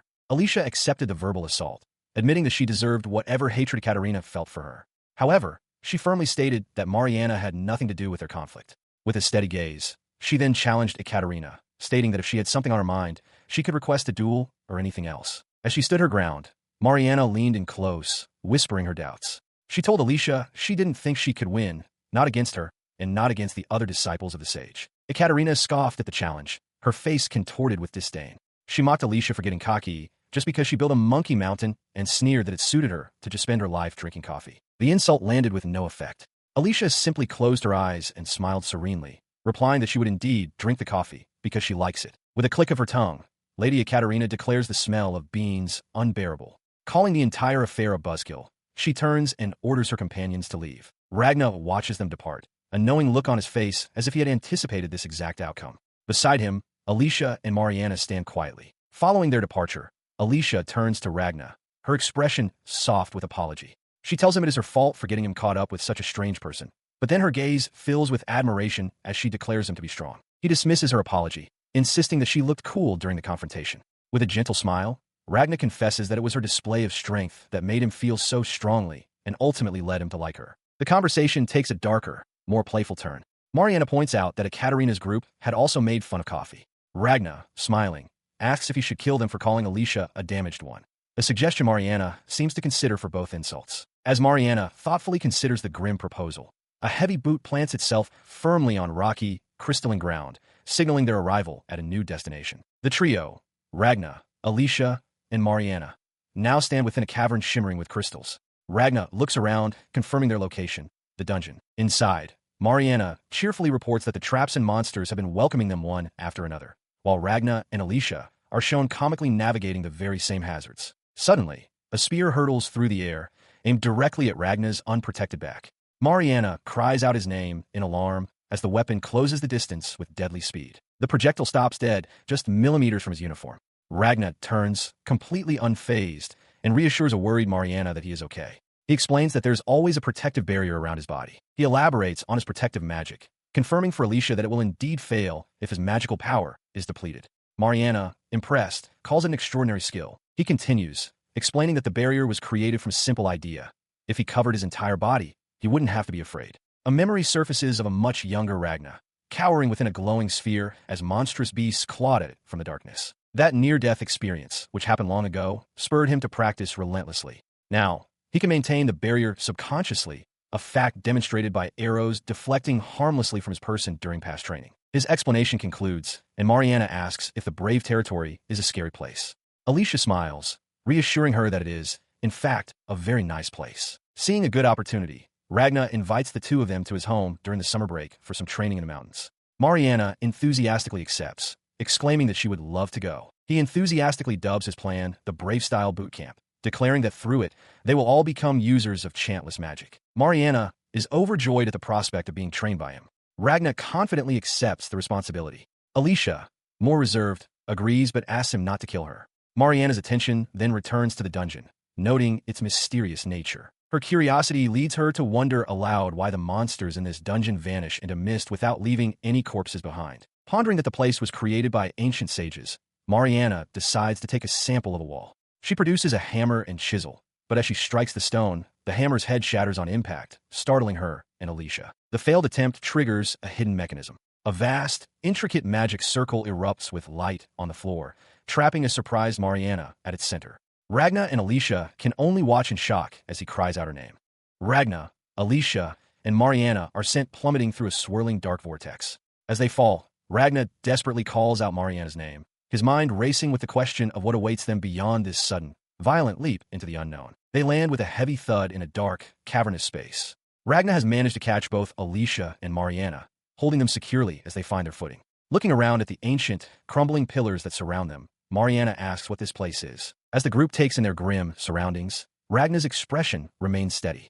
He recognizes the scenery, calmly informing a bewildered Alicia that they have most likely been transported to the lowest level of the dungeon. He approaches a nearby wall, running a hand over its surface. He internally remarks on the impressive stonework, thinking with a hint of dark humor that triggering a teleportation trap is exactly the kind of event one would expect from a story's protagonist. Their tense assessment is interrupted by a new arrival, a girl with small horns, who promptly confiscates a pickaxe from shocked Mariana.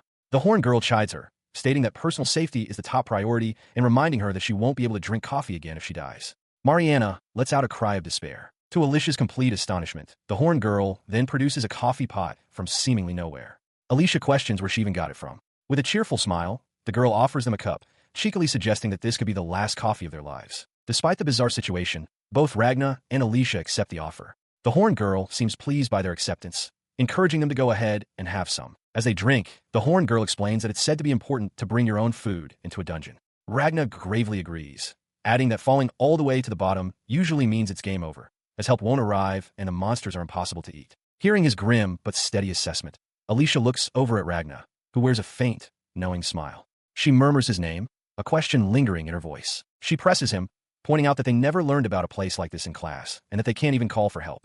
Noting his unusual calm, she asks if he knows something, stating that while she isn't trying to scare him, their situation is undeniably very dangerous. In response to her questioning gaze, Ragna offers a reassuring smile. He tells Alicia not to worry, explaining that there is something they can do once they've had a moment to recover. His attention then shifts, his gaze fixed on the memory of the magic circle that brought them here. The four of them stand together in a vast, ancient cavern, its high ceiling supported by massive stone pillars. As Alicia studies the horn girl, silently questioning her identity, Ragna's mind races with knowledge from his past life. He recalls that in the game's story, this was a task for Alicia, the villainess, and a memory surfaces of the horn girl alongside the prince. The horn girl breaks the silence with a sigh of resignation, stating that regardless of the circumstances, they have no option but to press onward. She adds that there is a pendant located deeper within that is crucial for their strategy. This pendant is the sacred relic, an item of immense importance said to be capable of saving the entire country. It lies dormant, hidden within the dungeon's deepest chamber. Ragna's expression hardens with resolve.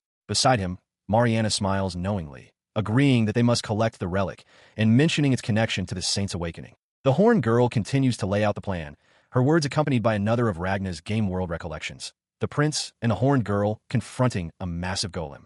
She explains that they simply need to defeat the golem guarding the door, after which a teleportation circle leading to the exit should appear nearby. Alicia, still skeptical, asks if what the girl says is truly possible. Ragna avoids her gaze, confirming that historical records do state that defeating the guardian of the deepest level allows for a return. Internally, however, he knows he cannot reveal the true source of his information. Their path leads them to the end of the cavern, where a set of massive, ornately decorated doors stands embedded in the rock wall. He stares in surprise. The horn girl is equally shocked, pointing out that the golem that was supposed to be guarding the door is nowhere to be seen. Mariana, ever optimistic, suggests that this might simply be the exit. He watched as the formless sludge where the guardian should have been began to shift and rise, coalescing into a monstrous, single-eyed creature. Beside it, the horned girl stood entirely unfazed. Seeing her so close to the coalescing danger, a look of alarm crossed his face as he cried out a name he recognized. Mariana. He acted instantly. As the horned girl let out a startled cry, Ragna lunged, sweeping her into his arms and leaping away just as a wave of energy erupted from the creature. Alicia could only watch, a gasp escaping her lips. From the chaos of slime and fire, a new figure fully emerged, a massive, demonic entity wreathed in shadow and flame. The group stared up at it, wondering what this terrifying being could be. Landing a short distance away, the horned girl looked back at the spectacle, remarking on its incredible power, which felt like the sun. Beside her, Ragna grimly agreed. He ordered both Alicia and the horned girl to step back, his eyes fixed on the new threat. He recognized it, stating that he didn't want to get too close. It was a demon, the very being to whom Alicia was fated to entrust her soul near the end of the original story. The revelation struck Alicia like a physical blow, plunging her into a vivid, traumatic memory. She was back at the duel, hearing the declaration that the match was decided, with Patricia as the winner. Her face contorted in shock and horror. The memory spiraled. A voice echoed, calling her a disgrace to the Duke's family for losing to a commoner. She saw herself kneeling, defeated and pathetic, as someone called her name. The weight of the past overwhelmed her in the present. Snapping her out of the paralyzing flashback, Ragna grabbed her face, forcing her to meet his gaze.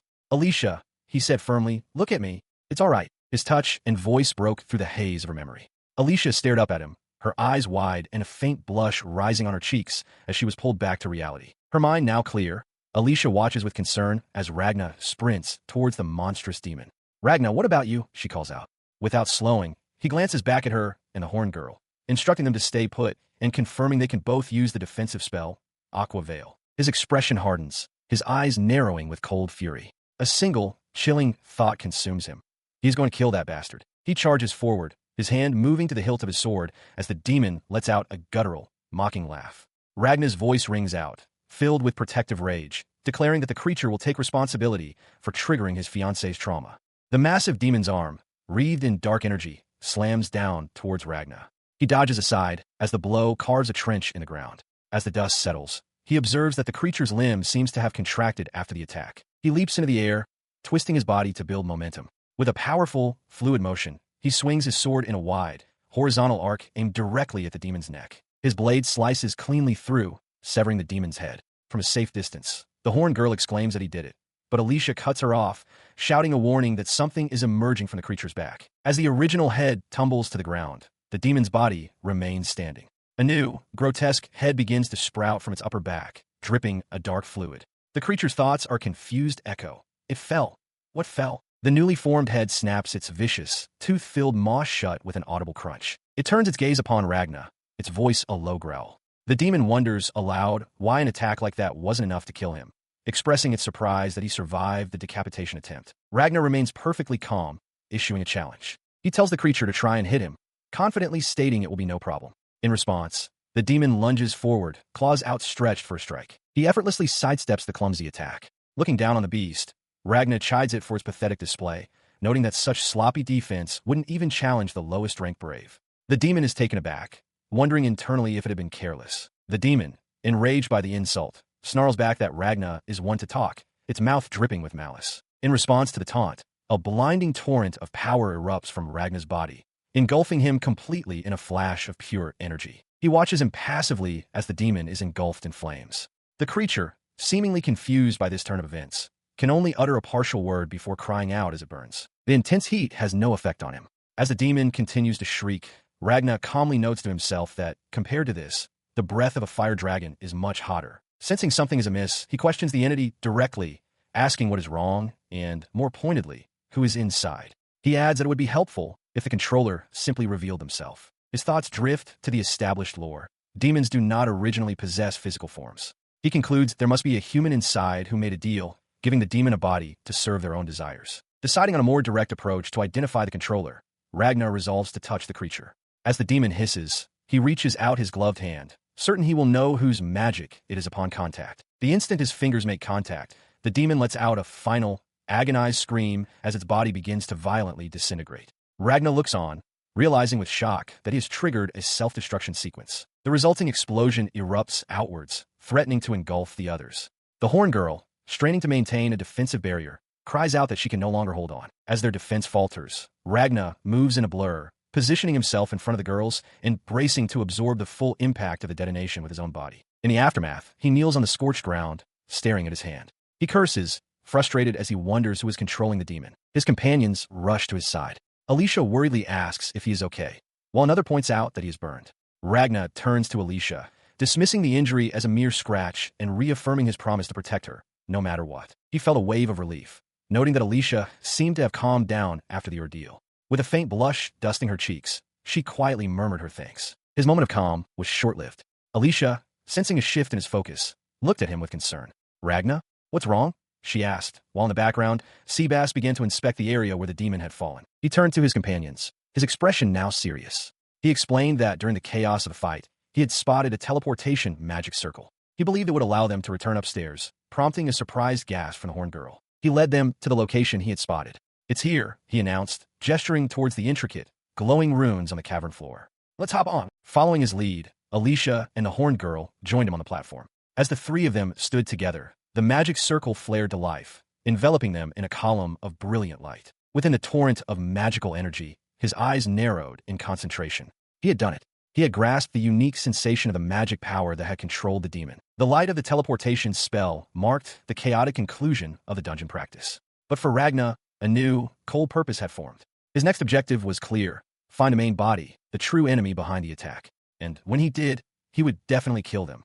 Amid the chaos of the dungeon training, Jalasis Grand Ignite, the one manipulating events from behind the scenes, stumbles through a filthy, ornate room, coughing violently.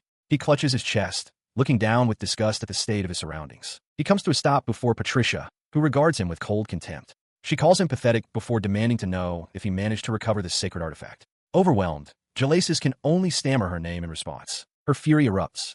Patricia begins striking him repeatedly on the back, shouting that he is an idiot.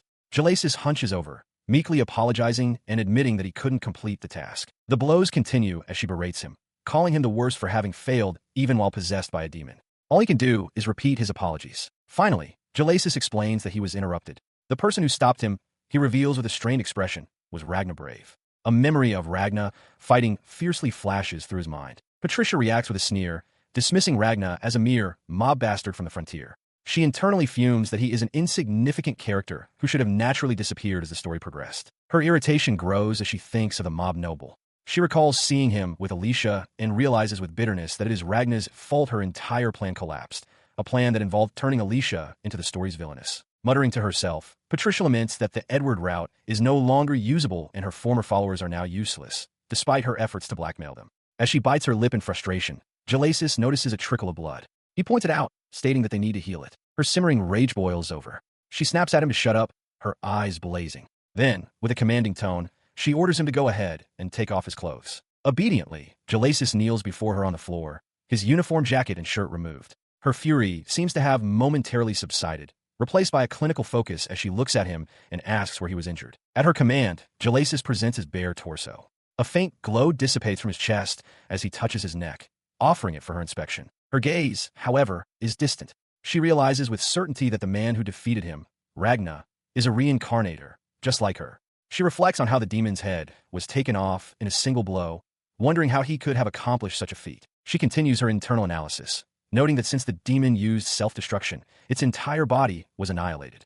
She considers that if Ragna's circumstances were similar to her own, then perhaps his actions couldn't be helped, before wondering what comes next. Her focus returns to the young man before her. Placing a hand gently on his head, she tells him it was a flashy defeat, but that he did a great job. He is overcome by her praise, tears streaming down his face as he stammers his thanks.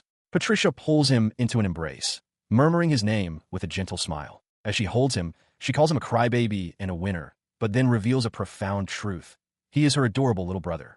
She explains that he is a rare being, just like her, for he has carried a demon within him since the day he was born. He looks up at her, still in her arms, as she offers him a moment of respite. She tells him that for now, it's all right for her to simply be his big sister. He buries his face in her shoulder again, finally admitting his own weakness. He confesses that his opponent was truly strong and that he cannot beat him. She listens, her expression unreadable, as she internally reflects on his nature.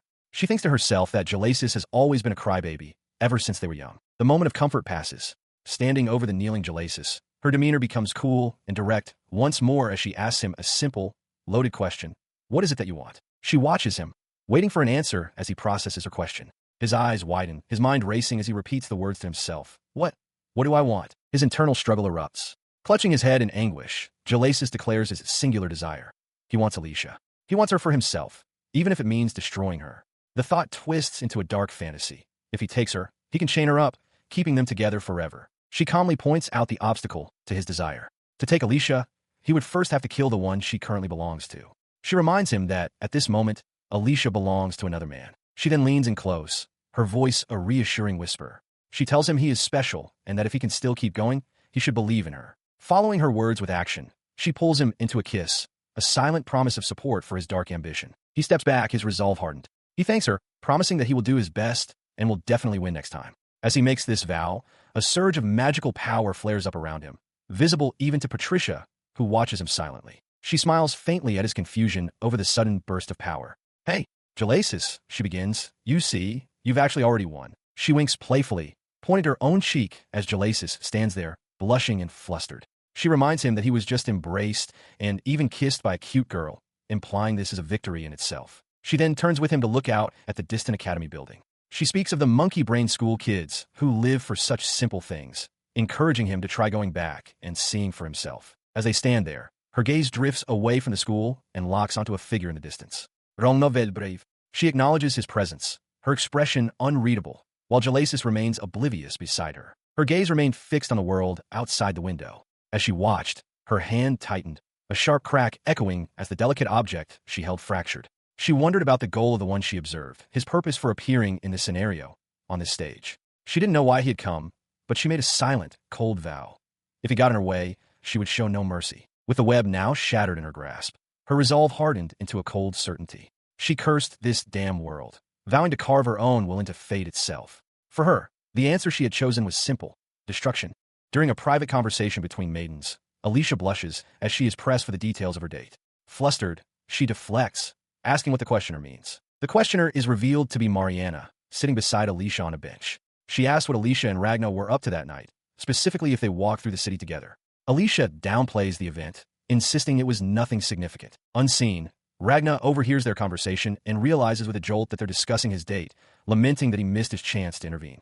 Alicia recounts to Mariana how they smelled grilled skewers while walking and decided to try the street food, admitting it was a first for both of them. Mariana reacts with shock, surprised that it was a new experience for Alicia as well. As he continues to listen, Mariana comments that Ragna seems sheltered and inexperienced with the world, noting that until recently, he couldn't even ride a train. Ragna's expression is one of quiet embarrassment. He realizes with a sweat drop that Mariana has him completely figured out. Her voice continues in his mind, concluding that he seems hopeless with anything outside of combat. Her sharp assessment makes Ragna blush furiously. Unbeknownst to him, Mariana's internal thought is that she finds this particular trait of his to be quite cute. Mariana continues her interrogation, recalling another occasion where Alicia took the initiative, holding Ragna's hand to show him around the capital. She asks if Alicia was the one doing the escorting, finding it to be the opposite of how things usually are. Her thoughts then spiral into disbelief as she considers Ragna's rumored perfect date plan, which is decided by rolling dice. She exclaims that such a chaotic method could turn the royal capital of Auto-Hyame into a sea of fire, wondering what kind of person would even suggest such a thing. A memory from their first date flashes by, Ragna pointing out damage from a dragon's breath, casually dismissing it as the work of a drunkard. Bringing the conversation back to the present, Mariana asks Alicia directly if she doesn't want Ragna to take the lead. With a gentle expression, Alicia simply replies, "It's fine." Her conversation with Mariana continues. The spectacled girl observes that their lunch break is nearly finished and suggests they head back. But Alicia, her gaze fixed and determined, reveals her true motivation. She wants to be equal with him. The declaration leaves Mariana momentarily silent, processing the weight of her friend's words. A short time later, the object of her thoughts, Ragna, stands before them, a faint blush on his cheeks as he thanks Alicia for the meal. As Alicia sits on a nearby bench, Mariana watches the exchange and comes to a quiet realization. She can now see exactly why Ragna is so head over heels for her friend. The entire situation is just too cute. The chronicle of events began with a chaotic week of dungeon training.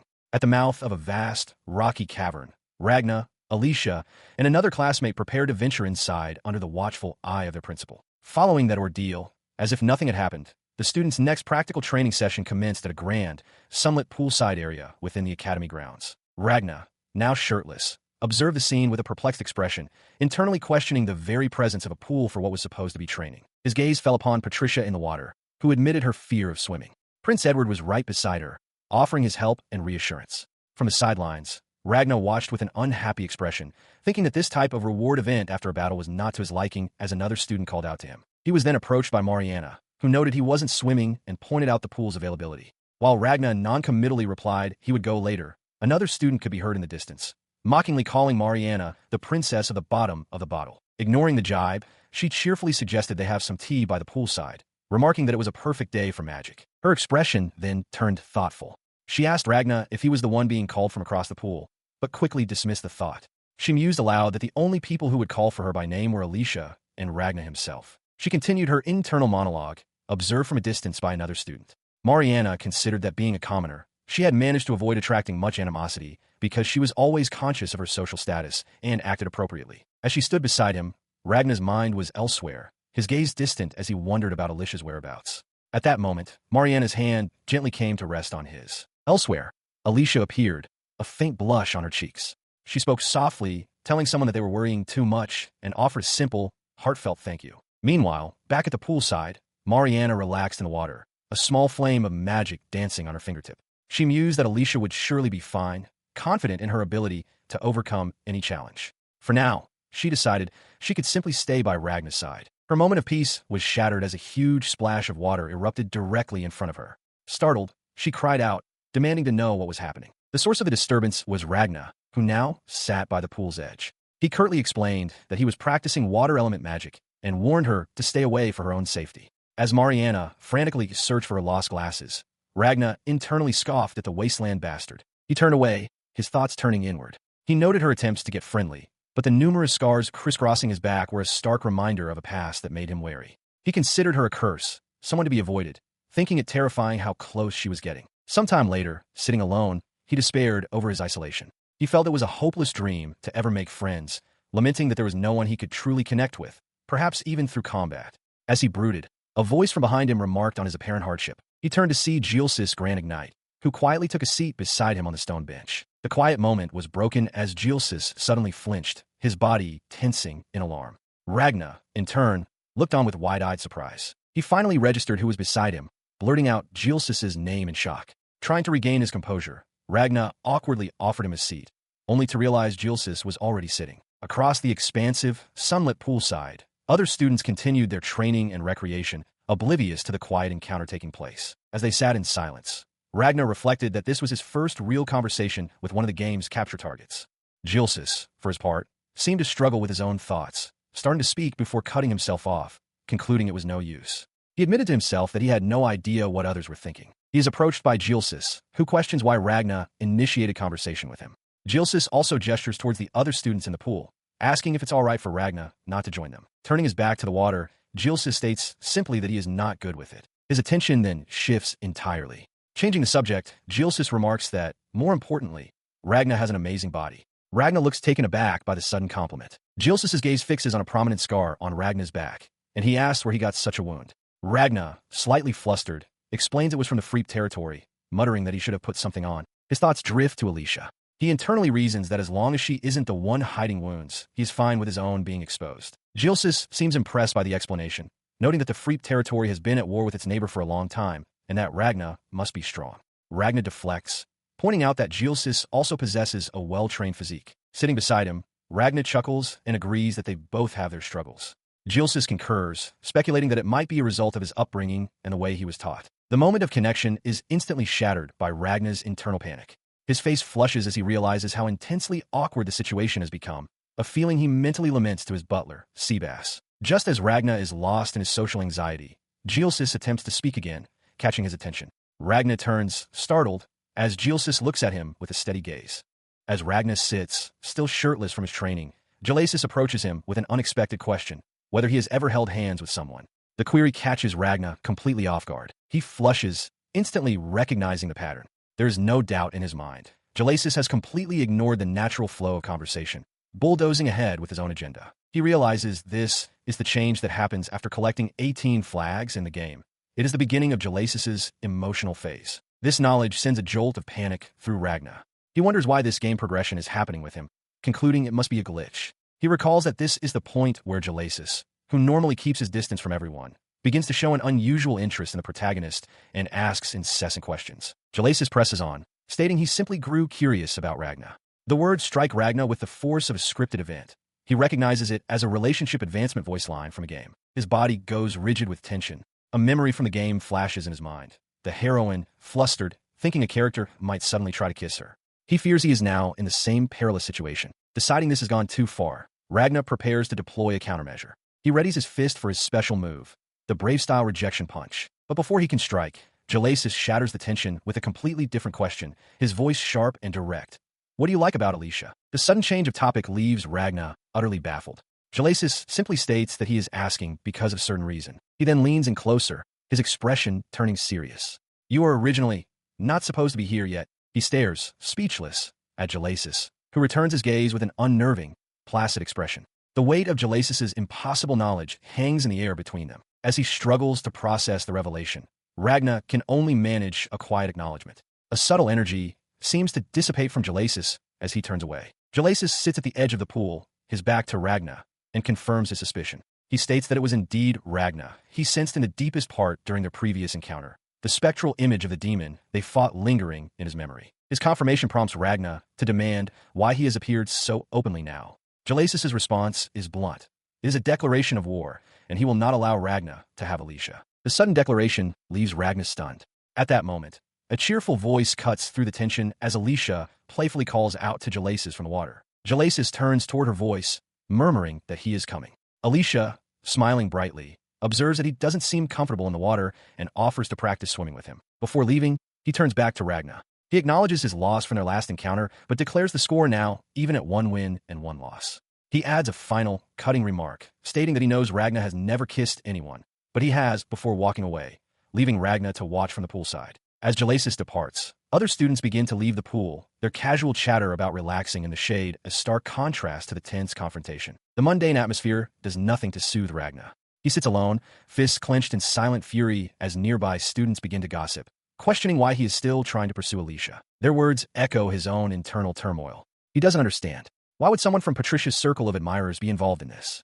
Why were they competing for Alicia? The situation made no sense. His mind still reeling from the confrontation, Ragna clenches his fist, his shirtless torso tense. He resolves to bring Onyx and wipe out his enemies completely, before shouting at his own thoughts to stop. His outburst is interrupted by Alicia, who stands before him in a dark swimsuit. With a look of concern, she asks him just what kind of dangerous things he is muttering about. Her question triggers a violent memory. A monstrous, shadowy beast thrashing inside a heavy cage as guards desperately try to hold it down. Snapping back to reality, he deflects her follow-up question about whether someone told him to restrain himself. He answers no, but then his expression darkens as he admits there is someone he wants to kill. Alicia's concern deepens. She tells him that she has heard reports of numerous injuries coming from his class. She warns him that if he continues on such a reckless rampage, his and his allies' standing will only get worse. She then presents a dark, studded collar. Ragna looks away, flustered, saying he doesn't really have to wear it since people are watching. Alicia, however, gently insists, stating that she will wear it today. As she fastens the collar around his neck, Ragna looks down with a newfound resolve. He declares that Alicia is not his.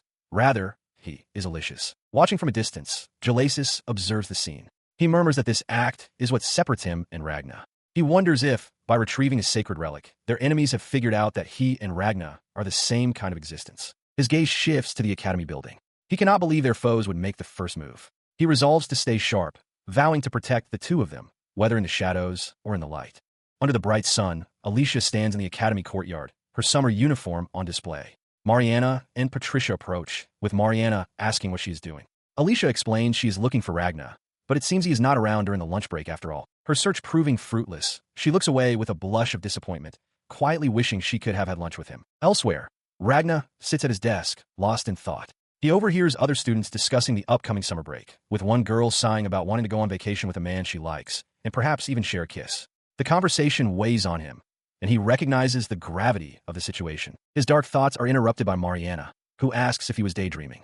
She points out that a dangerously malicious magic is leaking from him. Ragna, startled, apologizes and says he didn't mean for it to happen. Mariana then informs him that Alicia had been looking for him. He looks down, a grim aura emanating from him as he admits he has done something terrible. He explains to a confused Mariana that he was merely performing some magic detection for Alicia's class. She reacts with surprise. He then hesitantly asks her if it's natural for boys and girls to want to get closer during the summer, mentioning things like kissing. Her cheeks flush at his blunt question. Flustered, Mariana insists he not ask her such things, stammering that for her, it is not yet time for that. She quickly composes herself, clearing her throat. With a knowing look, she correctly deduces his true fear. He is worried that Alicia might be taken by someone else. He doesn't deny it, his mind conjuring a terrifying image of a possessive Alicia as he wonders aloud who would even pursue a woman who is already engaged and living with someone. He mutters that normally no one would. Alarmed by his spiraling thoughts, Mariana declares she's going to tell Alicia.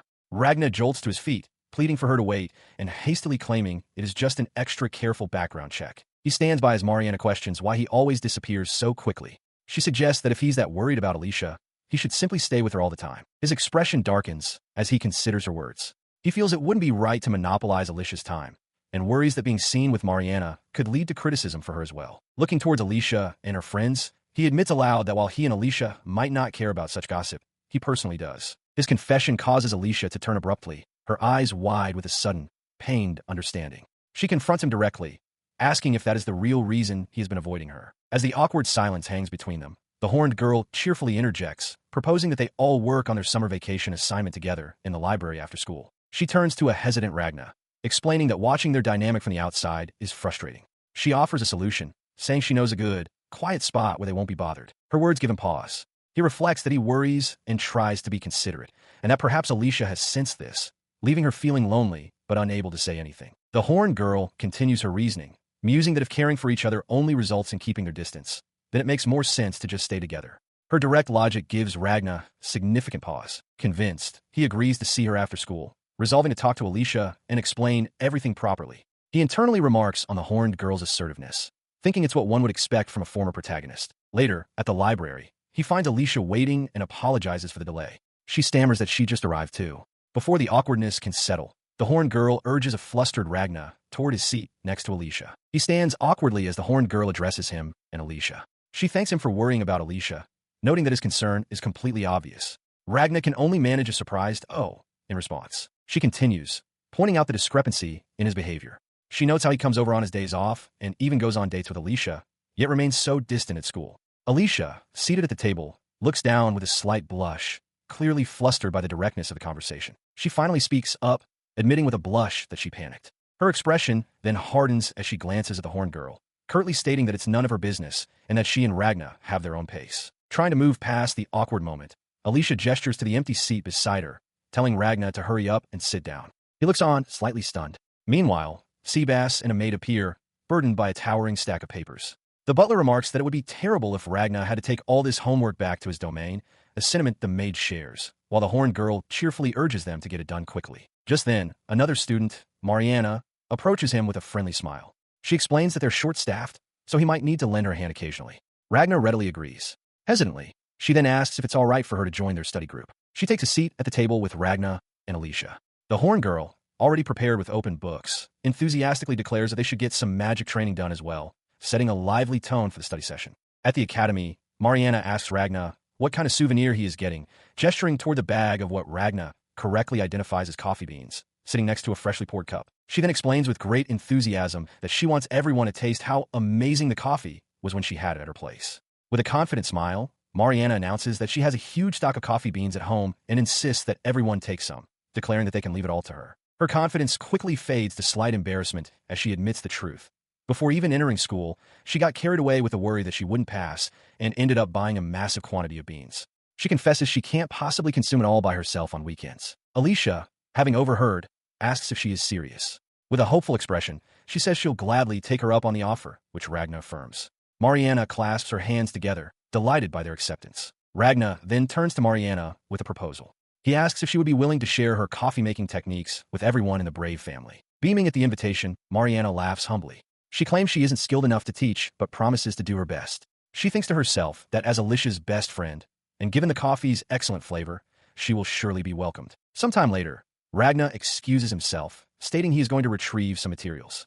He asks if anything is needed, receives a negative reply, and offers his thanks before departing. He arrives at a doorway marked Sage Studies. As he stands on the threshold of the library, his expression turns serious, his attention caught by a sound from within. From around a corner, he overhears a woman's cheerful laughter and her playful complaint that something tickles. Ragna's eyes widen slightly. He recognizes that voice. Peeking around a bookshelf, Ragna sees a man with glasses, Castor von Pentagram, kneeling and kissing the hand of Patricia.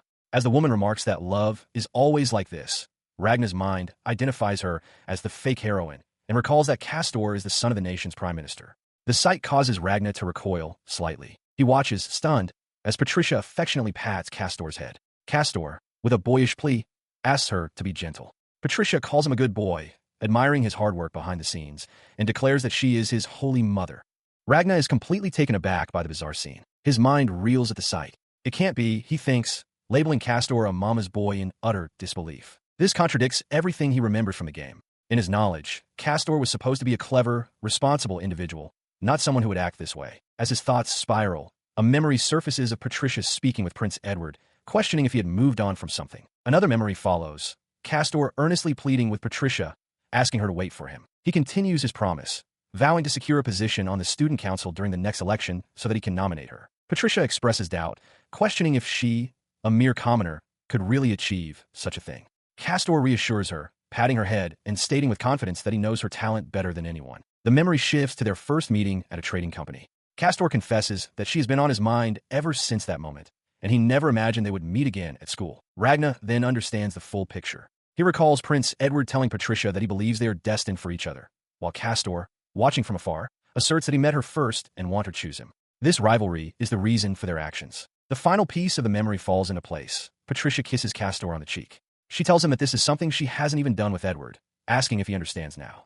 Her choice is clear. He closed his eyes with a faint smile, a sense of relief washing over him. With this new information, he believed he would finally be able to sleep soundly that night. His eyes snapped open as he processed the implications further. He then turned and walked out of the room, the door clicking shut behind him. Outside, he slumped against the bookshelf, his earlier relief replaced by a growing suspicion. He wondered if Patricia had been strategically approaching Castor since they were children, marveling at the sheer slyness of such a long-term plan. A voice suddenly cut through his thoughts. It was Alicia, looking down at him. She commented on the terrible manners of peeking at someone's kiss, before adding that the threads of Patricia's scheme were flawlessly woven. Inside a library, Ragnar Brave is suddenly confronted by the young woman, Patricia. She leans in close, her expression sharp as she chastises him for his poor manners, accusing him of peeping on others while they were kissing. She then stands back, formally introducing herself as Patricia Kindred. With a knowing look, she asks Ragnar if he has decided to switch over from the prince's route, revealing her own awareness of the world's hidden structure. A flash of malice crosses her mind as she internally vows to kill him, mockingly thinking of him as a monkey from an abandoned territory. Outwardly, however, she feigns shock and fear at his supposed intensity. Her demeanor shifts to playful teasing as she wonders aloud why kissing is so unusual to him, pointedly asking if he is a virgin. She then accuses him of simply trying to build a harem and fool around, dismissing his objectives as trivial. Turning away with a flick of her long hair, Patricia states that she is merely clearing this world, just as he is. She coldly tells him not to get in her way. Ragnar retorts that clearing the world is his line. Patricia faces him again, explaining that his actions have changed the story, causing her nothing but trouble. As he processes her words with a jolt, she reveals a large, ornate black jewel hanging from a necklace. The item glows faintly, and Ragnar instantly recognizes it with shock, a sacred relic. He quickly deduces that she must have obtained it from a different route. Believing their paths can now diverge, he suggests they have nothing more to do with each other and should part ways. Patricia stands her ground, rejecting his suggestion. She looks at him coolly and declares that she's going to make him pay for the trouble he has caused her. Ragnar, bewildered, asks what she's planning to do. In response, Patricia adopts an innocent facade, touching her finger to her lip and remarking on his rudeness while claiming to be just a frail commoner girl. Continuing her feigned innocence, she leans closer to Ragnar and asks with a sharp tone if anyone has ever told him he has a terrible personality. A self-satisfied smirk plays on her lips. He stands momentarily speechless as she turns and walks away into the grand, book-lined hall, admitting to himself that he gets told that a lot. Upon rejoining the group at a study table, the horned girl remarks that he took a while. Ragnar explains that he was delayed by a couple kissing near the bookshelves, which causes Alicia to blush. The horned girl muses about the feeling of summer in the air. The mention of kissing prompts the horned girl to turn her attention to the still flustered Alicia, suddenly asking if she has ever kissed anyone. Alicia's surprised reaction makes Ragnar ponder the question. He reasons that for a duke's daughter accustomed to high society, it wouldn't be unusual. His mind immediately drifts to her engagement with Prince Edward, concluding that a kiss between them would be perfectly normal. The thought triggers a violent, physical reaction.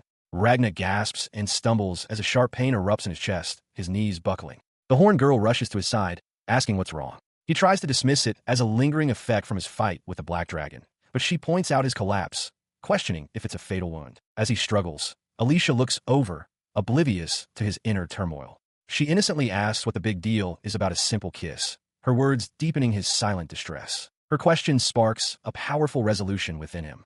Kneeling, he reaffirms his identity as a member of the Brave family and declares to himself that whether Alicia has such experience or not, it doesn't change the fact that she is important to him. Alicia watches, a blush returning to her face. He remains on his knees, recovering from the sudden pain, as a flustered Alicia tries to explain. She insists that whatever he might be imagining is not what's happening, her face flushed with embarrassment. He pushes himself to his feet as Alicia, still blushing, emphatically denies having done anything of the sort. Looking at her, Ragnar seems to understand, though he internally notes that it simply hasn't happened yet. The tense moment is broken by the arrival of Mariana and Gilsis. Mariana is visibly startled to see Alicia, stammering a noble's name. Gilsis, however, coolly greets Alicia, adding that he hasn't seen her since their time at the pool. Ragnar steps closer to Alicia and directly asks Gilsis what he's doing there. Gilsis calmly explains that he came to deliver some printouts. Gilsis then turns to Mariana, remarking that with her around, Alicia won't be able to study. Ragnar cuts in, telling Gilsis to move from his seat. Unbothered, Gilsis suggests he might just join their study session as well. His provocative smirk earns a sharp glare from Alicia. "Harsh, aren't you?" he asks. With a blush staining her cheeks, she firmly tells him to go back. Ignoring her command, Gilsis simply states that he will leave the documents with her. As he hands over the papers, his fingers deliberately brush against the back of her hand. In response, Alicia violently slaps his hand away, her arm outstretched in a gesture of pure rejection. The sudden act leaves both Ragna and Alicia herself in a state of shock. He can only utter a confused, huh, as she stares, wide-eyed and stunned by her own forceful reaction. Her violent rejection left a tense silence in its wake, which Gilsis was the first to break. He looked past Alicia to a stunned Ragna, a smirk playing on his lips as he commented on the boy's reaction, asking if this was his first time witnessing such an event. Ragna's expression hardened. He glared at Gilsis, questioning if he was attempting to start a fight right in front of his fiancée. Before Gilsis could respond, Mariana interjected, reminding them both that they were in a library and that a fight was out of the question. Gilsis, however, was undeterred. He warned Ragna that he was being severely underestimated, making it clear that the presence of others would not stop him from taking action if he so chose. Before the confrontation could escalate, Alicia suddenly wrapped her arms around Ragna from behind, holding him tightly as she called out his name to get his attention. She held him close, asking if he had calmed down and calling him a good boy. She then explained that a kiss on the hand was simply a common greeting among nobles and that he shouldn't let it bother him.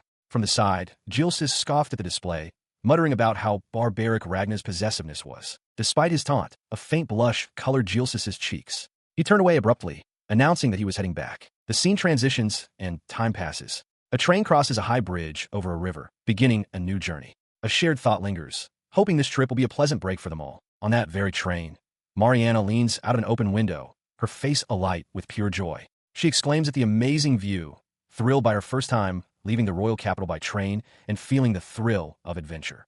From inside, Alicia's voice gently warns her not to lean out. Inside one of the cars, Ragna, Alicia, and Mariana sit together.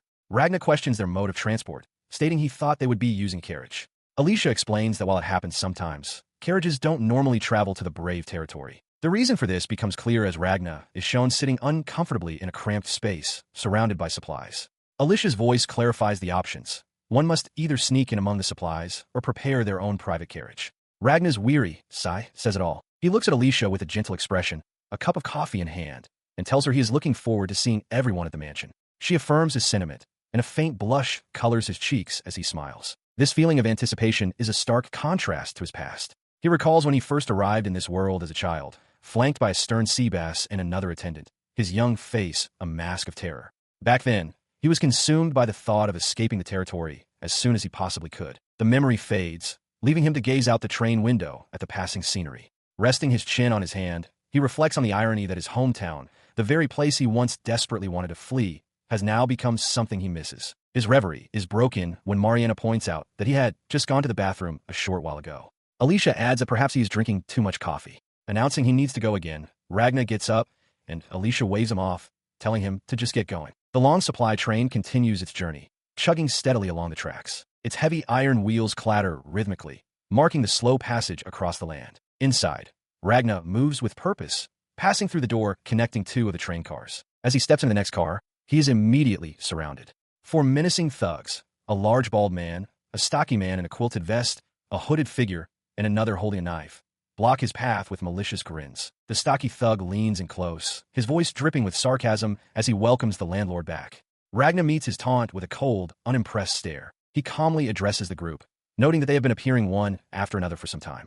With a hint of annoyance, he adds that thanks to their constant interruptions, his fiancée now thinks he's just someone who needs to visit the bathroom constantly. He finds himself pinned against the wall of the train car, a large thug's hand slapping his face.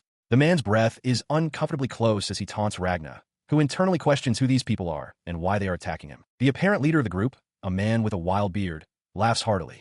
He dismisses any hesitation, ordering his men to kill the boy. He speculates aloud about their target's identity, wondering if they are secret agents from an enemy nation or perhaps individuals hired by the Ignite family. In a sudden explosion of movement, Ragna retaliates. He unleashes a rapid series of named techniques: Empty Fist, Empty Punch, Thunder Requiem, and Eternal Blizzard, overwhelming his attackers with precise and powerful strikes. Panting from the brief exertion, he stands amidst the aftermath of the fight. Outside the window, the train continues its steady journey through the rolling hills, the serene landscape a stark contrast to the violence that just occurred. He sits casually atop the pile of defeated thugs, the immediate threat neutralized. His thoughts turn to their destination as he wonders aloud how soon they will arrive in the brave territory. Looking down at the unconscious men, he recalls Patricia's parting words. He questions if this was what she meant by making him pay, but dismisses the thought, concluding that the attackers sent after him were nothing more than weaklings. He resolves to stay near his two companions from now on, believing that as long as he is with them, there will be nothing to worry about. With a new plan in mind, he heads back toward the passenger car. Upon returning, he is immediately chided for moving around so much in the cramped space. He looks around, a bit surprised, realizing they are in a general passenger car with plenty of available seats. His gaze then locks onto something further down the aisle, and he falls silent, his expression hardening. He sees two of his rivals from the academy, Jalasis Granignite and another student with a prominent earring. They're seated near Alicia, their arms crossed, and their faces set with grim determination. Ragna's hand clenches into a fist at the unwelcome sight. He stared as a sudden commotion drew the attention of a nearby rival. The student with the dangling earring turned his head, a questioning sound escaping his lips. In the seat ahead, Mariana had stumbled, falling right into a flustered Alicia's lap. Ragna could only let out a confused gasp, a bead of sweat forming on his brow. Aboard a train, Ragnar Brave stands frozen, his eyes wide with shock. Before him sits a young man he recognizes as Alicia's former fiancé, and he inwardly questions why such a person is here. As a man begins to speak, Alicia, seated beside him with her head bowed, softly murmurs Ragna's name. The former fiancé then looks toward Ragna and introduces himself, stunningly, as Ragna Velbrave. In the face of this baffling declaration, Alicia looks up at the real Ragna. She acknowledges that he must have much to say, but for the moment, she simply asks him to take a seat. He complies, settling into a seat across from the group. As he sits, Ragna observes the otherwise empty train car and realizes their presence is the reason for it. Elsewhere, the man impersonating Ragna speaks with an associate named Clive. He notes that the scale of Clive's undercover operations is growing, a development he finds somewhat concerning. Leaning closer, Clive whispers that he is currently riding in the general passenger car, revealing this information as a secret. Unbeknownst to them, the real Ragna sits alone, arms crossed in concentration. He is using a magical barrier to intercept the air vibrations from their distant conversation, effectively eavesdropping as he considers what to ask them. The imposter continues his discussion, revealing to a startled Clive that he has arranged to meet Patricia at the final station stop. He then makes a request. He wants Clive to guard them. He stresses the importance of their cover, reminding Clive that they are currently posing as commoners. He warns that if their identities are exposed, he won't be able to offer any protection. Having overheard the entire plot, the real Ragna's eyes narrow, his expression hardening into one of silent, simmering fury. He watched from his seat as Alicia tended to the unconscious Patricia Kindred, whose head rested on the noblewoman's lap. The scene confirmed his suspicion. Patricia was indeed pursuing the Edward route in parallel. As if on cue, a soft groan escaped Patricia's lips, her expression twisting in discomfort. Alicia gently placed a hand on her head, murmuring that it was fine and she should rest a little longer. Across from them, Ragna reflected wryly that, given the circumstances, he felt he should be the one in that position. Patricia's eyes fluttered open. Huh? What was I just? She asked, dazed. Alicia informed her that she had fainted. With a nervous giggle, Patricia admitted she was so shocked she almost passed out, questioning why royalty would even be in a general passenger car. At that moment, the door slid open to reveal the other Ragnar Brave. Awake now, he inquired. Patricia shrieked, her eyes wide with disbelief.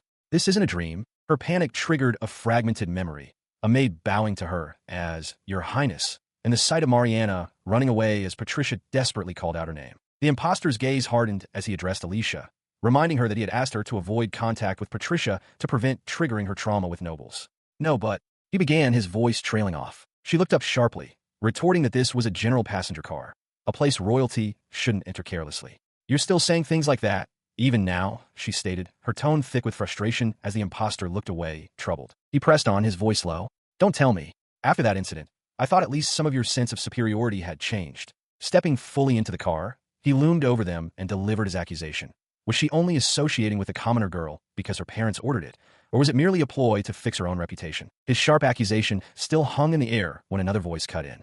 The real Ragna Brave stepped forward, calling out to the tense group. The imposter turned with a grimace, but Ragna simply held up a hand, urging him to calm down. Ignoring the plea, the imposter redirected his focus to the seated Alicia. He brought up the subject of inhumane acts within the academy, arguing that if she insisted the matter was outside the school's jurisdiction, then he had every right to speak on it. He then specified his claim, stating he had heard that her former followers were continuing to harass Patricia. Alicia looked back, her expression one of genuine confusion as she asked what exactly he was talking about. She seemed taken aback, but he pressed on, describing the harassment as the very same rotten behavior she had left behind. He conceded that he didn't have concrete proof yet, but his conviction was clear. His voice lowered as he delivered his final, pointed accusation, that Alicia herself was the one pulling the strings, orchestrating the entire affair just for the sake of tormenting Patricia. The weight of the accusation silenced the room. The real Ragna's hand clenched into a fist. He recognized the imposter's royal status, a fact that complicated the violent thought that crossed his mind. Should I kill him? Unaware of the murderous intent simmering nearby, the imposter sneered at Alicia. He declared that her rotten nature hadn't changed one bit, even after her engagement was broken. Before he could continue his tirade, a sharp crack echoed through the space. Mariana, who had been standing by silently, swung her arm and delivered a resounding slap across the imposter's face. The sudden violence left everyone stunned. The imposter, the real Ragna, and even Alicia stared wide-eyed, their faces a mixture of shock and disbelief at what had just transpired. The slap's echo had barely faded when Mariana, her face flushed with emotion, confronted the imposter. She demanded to know how he could make such accusations without understanding the situation at all, insisting he had no idea what he was talking about. Her outburst was cut short as Alicia's hand closed around her wrist, a silent plea for calm. The imposter, regaining a semblance of composure, tried to justify his words, claiming he only meant them for Alicia's sake. Alicia, however, rejected his defense, stating she never asked for such help. Mariana turned her attention back to the imposter, her voice filled with empathy for her friend. She explained that if she were in Alicia's position, the pain of being ostracized would make it too difficult for her to even return to the academy. She continued, revealing she had heard about the incident from a teacher. Mariana imagined that in Alicia's place, she would resent the people who took everything from her, and even resent herself for allowing it to happen. Her voice cracked with emotion as she spoke Alicia's name, tears welling in her eyes. She explained that despite everything, no matter how horribly she is treated, Alicia endures it all without ever letting the pain show on her face. More than just enduring, Mariana added with heartfelt admiration, Alicia still treats her as an equal and greets her with a kind smile. His attention shifted from the emotional Mariana back to the composed Alicia. The imposter questioned her, asking if she could really associate with someone like Mariana simply because her parents had instructed her to do so. Before Mariana could erupt again, Alicia gently took her hand, stopping her. "That's enough, Mariana," she said softly, then apologized for making her friend say so much on her behalf. But Mariana's expression hardened with resolve. She declared that she didn't care if she was thrown in prison. If someone insults her best friend, she will lash out, even if they are royalty. Her passionate defense concluded, Mariana turns to a stunned Alicia. She tells her friend that she considers her strong and that she respects her deeply, leaving Alicia momentarily speechless. The praise makes Alicia flustered, and she quietly insists that she isn't strong at all. All the while, the young man calling himself Ragna observes their exchange, his face betraying no emotion. Her hand drifts towards her face as a memory surfaces. She recalls someone asking about her burn scar, a question that transports her back to the grounds of the academy. In that memory, she sits on a bench with Mariana. Her friend, ever practical, points to the mark and enthusiastically offers to heal it with her magic, promising it would vanish without a trace. She, however, calmly declines the offer, assuring Mariana that it is fine as it is. She explains her reasoning with a gentle but firm smile. The scar is not something to be erased. It is proof that she fought. It is a mark she will carry with her as she continues to move forward. Her friend's profound declaration leaves Mariana wide-eyed, a look of pure admiration dawning on her face. The horned girl embraces Mariana, her expression gentle. She vows that from now on, she will carry Mariana's wounds with her and be the one to heal them. As they hold their embrace on the stairs, Mariana quietly offers her thanks. Nearby, the student with the earring, Ragna Brave, addresses someone off-panel, referring to them as Your Highness. He is speaking to Alicia, offering a formal apology for his earlier behavior. With a bow, he declares that if her words constituted an act of lèse-majesté, he will take full responsibility for it. Alicia looks up, her expression unreadable. Her silent gaze causes Ragna Brave to stammer, insisting that was not his intention. Observing this exchange, Ragna Brave is visibly startled. He reflects on a harsh truth. When someone selfishly forces their way, the burden always falls upon someone else. His thoughts drift to an image of Alicia, resting in bed with her eyes bandaged. He realizes her scars are also a direct result of Prince Edward's selfishness. Even so, as he stands beside Ragna Brave, watching Alicia from afar, his mind turns to Mariana. He considers how she accepted everything. Now, his fiancée, she is living in the present, making the most of her new reality with everything she has. Nearby, Ragna Brave watches with a hardened, determined expression. Inside a carriage, he explains to Ragna, Mariana, and a horned girl that he is currently traveling incognito. Officially, he isn't even supposed to be with them. Inside the carriage, the horned girl reasons that since Ragna Brave is traveling incognito, his previous apology cannot be considered an act of lèse-majesté. Ragna Brave, however, firmly rejects this notion, declaring that he won't allow the situation to be dismissed so easily. Meanwhile, in a separate carriage, Clive turns to Ragna Brave and suggests they relocate to another car. The young noble quietly agrees. He then addresses Ragna Brave directly, confirming his identity as Alicia's fiancé. Ragna Brave affirms this, looking slightly surprised.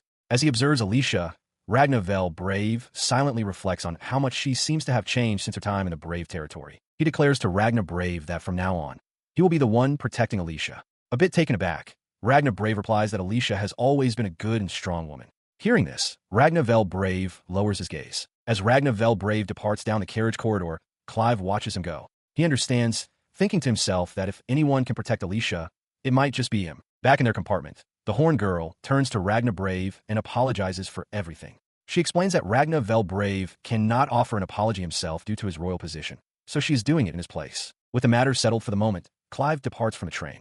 As it pulls away through a snowy mountain pass, he waves goodbye, remarking that they have it hard but that he is used to such things. Once he is gone, the Horn Girl's frustration boils over. She grumbles angrily, questioning why the prince couldn't just apologize himself, and expressing that she feels bad for Alicia, who stands quietly beside her. She continues to fume, but Ragna Brave calmly explains the harsh reality of their world.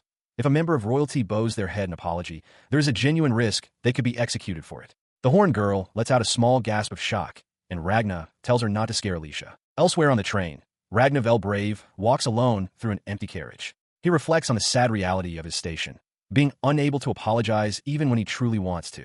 Inside the train car, the emotional weight of the recent events lingers. Alicia embraces Mariana, her voice soft as she remarks on Mariana's unwavering kindness, even to the very end. Mariana, flustered by the sentiment, pulls back and dismisses the topic with an exclamation. She announces that, more importantly, it is lunchtime and presents a meal for them all to share, attempting to lighten the mood. As she begins to eat, her cheerful demeanor gives way to a moment of reflection. She internally recalls what Ragna Vel Brave had said earlier, admitting to herself that his intense declaration sent chills down her spine. Her thoughts are interrupted as Ragna Brave suddenly turns to Alicia, seeking her agreement on an unstated point. Caught off guard by his abrupt question, Alicia can only respond with a questioning huh. He looks at her with unwavering seriousness and makes his own solemn vow, declaring that he will be the one to protect Alicia. His words strike Alicia with the force of an arrow. A blush spreads across her face as she looks at him, momentarily speechless before managing to agree that it's true. She quietly thanks him for the promise. He, in turn, becomes flustered by her gratitude, stammering out a reply as both he and Alicia avert their gazes. Observing the awkward but tender exchange, Mariana gives a silent, knowing thumbs up. Upon a sun-drenched road overlooking a sprawling valley, the Horn Girl looks around in wide-eyed wonder. She wears her spectacles as she takes in view, exclaiming that this must be the Brave territory. From a distance, the trio, Ragna, Alicia, and their Horn companion, walk along a fenced path, the landscape around them serene and untouched. Ragna agrees with her sentiment, remarking on how amazing the fresh air feels. The Horn Girl's attention is suddenly captured by a dragonfly flitting past. This prompts her to wonder aloud if the air in the royal capital is so murky because of the protective barrier surrounding it. In response, Ragna points towards the horizon, informing her that they have almost arrived. Alicia, enjoying the breeze through her long hair, adds that while she doesn't know the reason for the capital's air, the feeling of an unobstructed wind is amazing. As they draw nearer to a large house, Ragna notices a group of figures running frantically from the estate in their direction. He lets out a questioning sound, puzzled by the commotion. The figures are revealed to be the household staff, who are rushing forward and shouting a chaotic welcome. In anticipation, Ragna spreads his arms wide with a calm, welcoming smile, ready to greet them. However, the entire welcoming party, led by a large, mustachioed man and several maids, rushes right past the bewildered Ragna. Their focus is entirely on the person behind him as they cry out, "Lady Alicia." The servants crowd around Alicia. The head servant professes that he has been eagerly awaiting her return through rain and wind, while a maid tearfully adds that the mansion felt lifeless in her absence. Visibly moved and with a gentle blush on her cheeks, Alicia smiles warmly. With tears welling in her eyes, she softly tells them all, "I'm home, everyone." As Alicia enjoys her heartfelt reunion, Seabass appears at Ragna's side to formally welcome the young master home. With a slightly wry expression, Ragna simply replies, "I'm home, Seabass," while the Horn Girl peeks out from behind Alicia. The Horn Girl stammers, flustered by the enthusiastic welcome. A voice from the head servant notes that they've already heard about the two being friends. This assumption surprises both the Horn Girl and Alicia, who quickly interjects that it's not quite like that. To clarify the situation, Alicia pulls another young woman forward, wrapping an arm around her shoulders. She proudly introduces her as Mariana, declaring her to be her best friend. Mariana smiles warmly, introducing herself as Alicia's best friend and politely stating she will be in everyone's care. Alicia, however, seems momentarily stunned by the public declaration, her eyes wide with surprise. In response to the scene, the head servant lets out a hearty laugh and apologizes for the staff's overwhelming hospitality, encouraging the guests to make themselves comfortable. As the group begins to move, the Horned Girl offers to guide Mariana to her room, to which Mariana expresses her sincere thanks. Walking a short distance behind them, Seabass observes the scene and remarks to Ragna that he seems to be enjoying his life at school, adding that this fact makes him very happy. Ragna quietly affirms. The horned girl continues her thought, telling the others that thanks to Mariana, Alicia smiles a lot more now. Hearing this, Alicia blushes slightly. Seabass then shifts the conversation, asking the young master if he has made any friends of the same gender. With a pained expression, Ragna curtly tells him not to ask. He contemplates the idea of male friends, imagining two figures sparring intensely. He muses that his ideal friends would be people he could passionately fight with. Seabass gently interjects, reminding him that friends aren't typically made by hitting each other. As they approach the mansion, Seabass declares that all the servants sincerely hope the young master finds some friends. Ragna, looking resigned, replies with a laugh, telling him not to wait with high expectations. Elsewhere in the Brave household, a young maid took a tentative sip from a cup of coffee, her eyes widening in astonishment. She exclaimed that she had never tasted anything so rich and flavorful before, as Alicia looked on with a smile. Her reaction was shared by the other staff members. The head servant noted the high quality of the beans, as expected of something from the royal capital, while the maid agreed it was completely different from what they usually drink. This widespread delight did not go unnoticed. From a short distance, Ragna watched the servant's animated praise, a look of slight bewilderment on his face. He turned to Seabass, who stood beside him, and murmured that the reaction was quite different from the one his own coffee usually received. Seabass simply chuckled in response. Seabass then elaborated, explaining that the young master's coffee was used to deliver a powerful shock to the sleepy brains of the servants. Ragna, however, seemed to think his own potent brew was good in its own way. As he mused on his coffee-making skills, Mariana's attention was captured by a different topic. Hearing about the field Alicia had developed, she declared she definitely wanted to see them. Alicia confirmed they were heading there next and invited her to join. The invitation was extended, and Ragna briefly considered that he might be left alone. His solitude was short-lived, however, as the head servant immediately offered to guide the group, and the other servants eagerly chimed in that they would come too. And so, the group set off, heading out of the manor and towards the estate's cultivated lands under a clear sky. Upon arriving, Alicia gestured proudly at the sprawling landscape before them. With a soft smile, she addressed Mariana, presenting the vast, cultivated field that she and the staff had worked on together. Mariana stared in awe, her surprise evident. Alicia then explained their next goal was to improve the soil, suggesting that Mariana could try using her earth magic to help. The nearby servants looked on, their expressions filled with admiration. She looked out over the vast plains, her mind alight with possibilities. Mariana noted that the fields could become a major production area, and Alicia agreed, adding that growing a bounty of delicious vegetables could establish a new, vital industry for the Brave territory. Meanwhile, back at the estate, Ragna and Seabass stood by a window, observing the distant figures. Ragna remained silent, lost in thought. Out in the fields, a warm feeling spread through Alicia. It felt as though a new story was about to begin. From his vantage point, Ragna could only wonder why he felt the same. His distant observation was interrupted by Seabass, who, after a thoughtful pause, announced that he was curious about something. He leaned in closer and bluntly asked, "Have you made any progress with Lady Alicia?"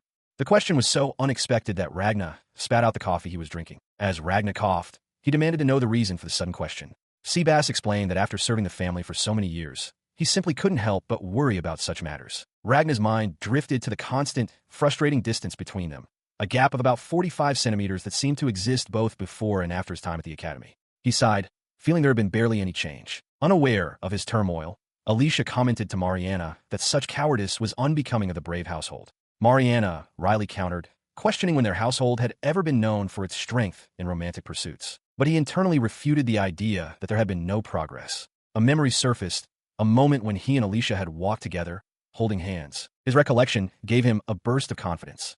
Clenching his fist, Ragna declared to Seabass that it was amazing progress. They had even held hands on a date. Just then, a maid entered with a stack of documents, interrupting the personal conversation. His declaration is cut short by the arrival of a young maid, who has brought yet another stack of documents for him to review. She quietly announces that she will leave the papers on a nearby table and departs, closing the door with a soft click. As soon as she is gone, Ragna, irritated by the interruption, declares that she is fired. Seabass, however, calmly objects with a light laugh, reminding the young master that their household is too short-staffed to let anyone go. Seabass then asks what Ragna meant by his earlier, triumphant statement. Ragna dismisses the topic of their previous conversation, insisting that now is not the time and that he has something far more serious to discuss. He begins to explain, recalling a recent event during the Academy's practical training.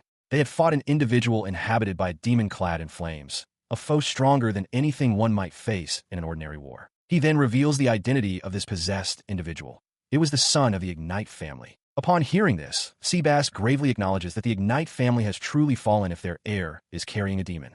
Ragna concedes the point, but adds with a wry look that the Brave household's own methods of upbringing are not exactly gentle. Seabass murmurs in understanding, but his mind drifts to a memory of Ragna's training.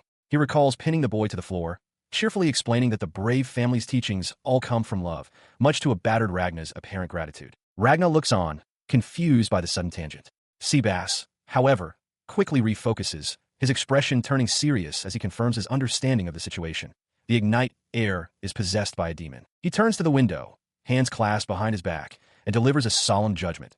Power gained by relying on someone or something else inevitably leads to destruction. Ragna's expression hardens with resolve. He agrees with Seabass's assessment, acknowledging the truth in his words and promising to keep the warning in mind. He clenches his fist, declaring that there is only one course of action. From behind, Seabass observes that while they deal with monsters daily, a demon is a different matter entirely, requiring proper, dedicated measures. Seabass praises his young master's foresight. With a confident grin, Ragna proclaims that the three of them, himself, Alicia, and Mariana, simply need to become better at countering their enemies. He explains that since Alicia is the primary target, he has no choice but to bring the young women along for training rather than a simple vacation. His gaze drifts toward the rack of swords, his expression turning serious once more. He realizes that to begin with, there is no time to be fooling around with romance during their training. In response to this sentiment, Seabass, now standing in a large, dusty storeroom, reveals he has a plan that can solve both of Ragna's problems at once. He has led the group into the unfamiliar space.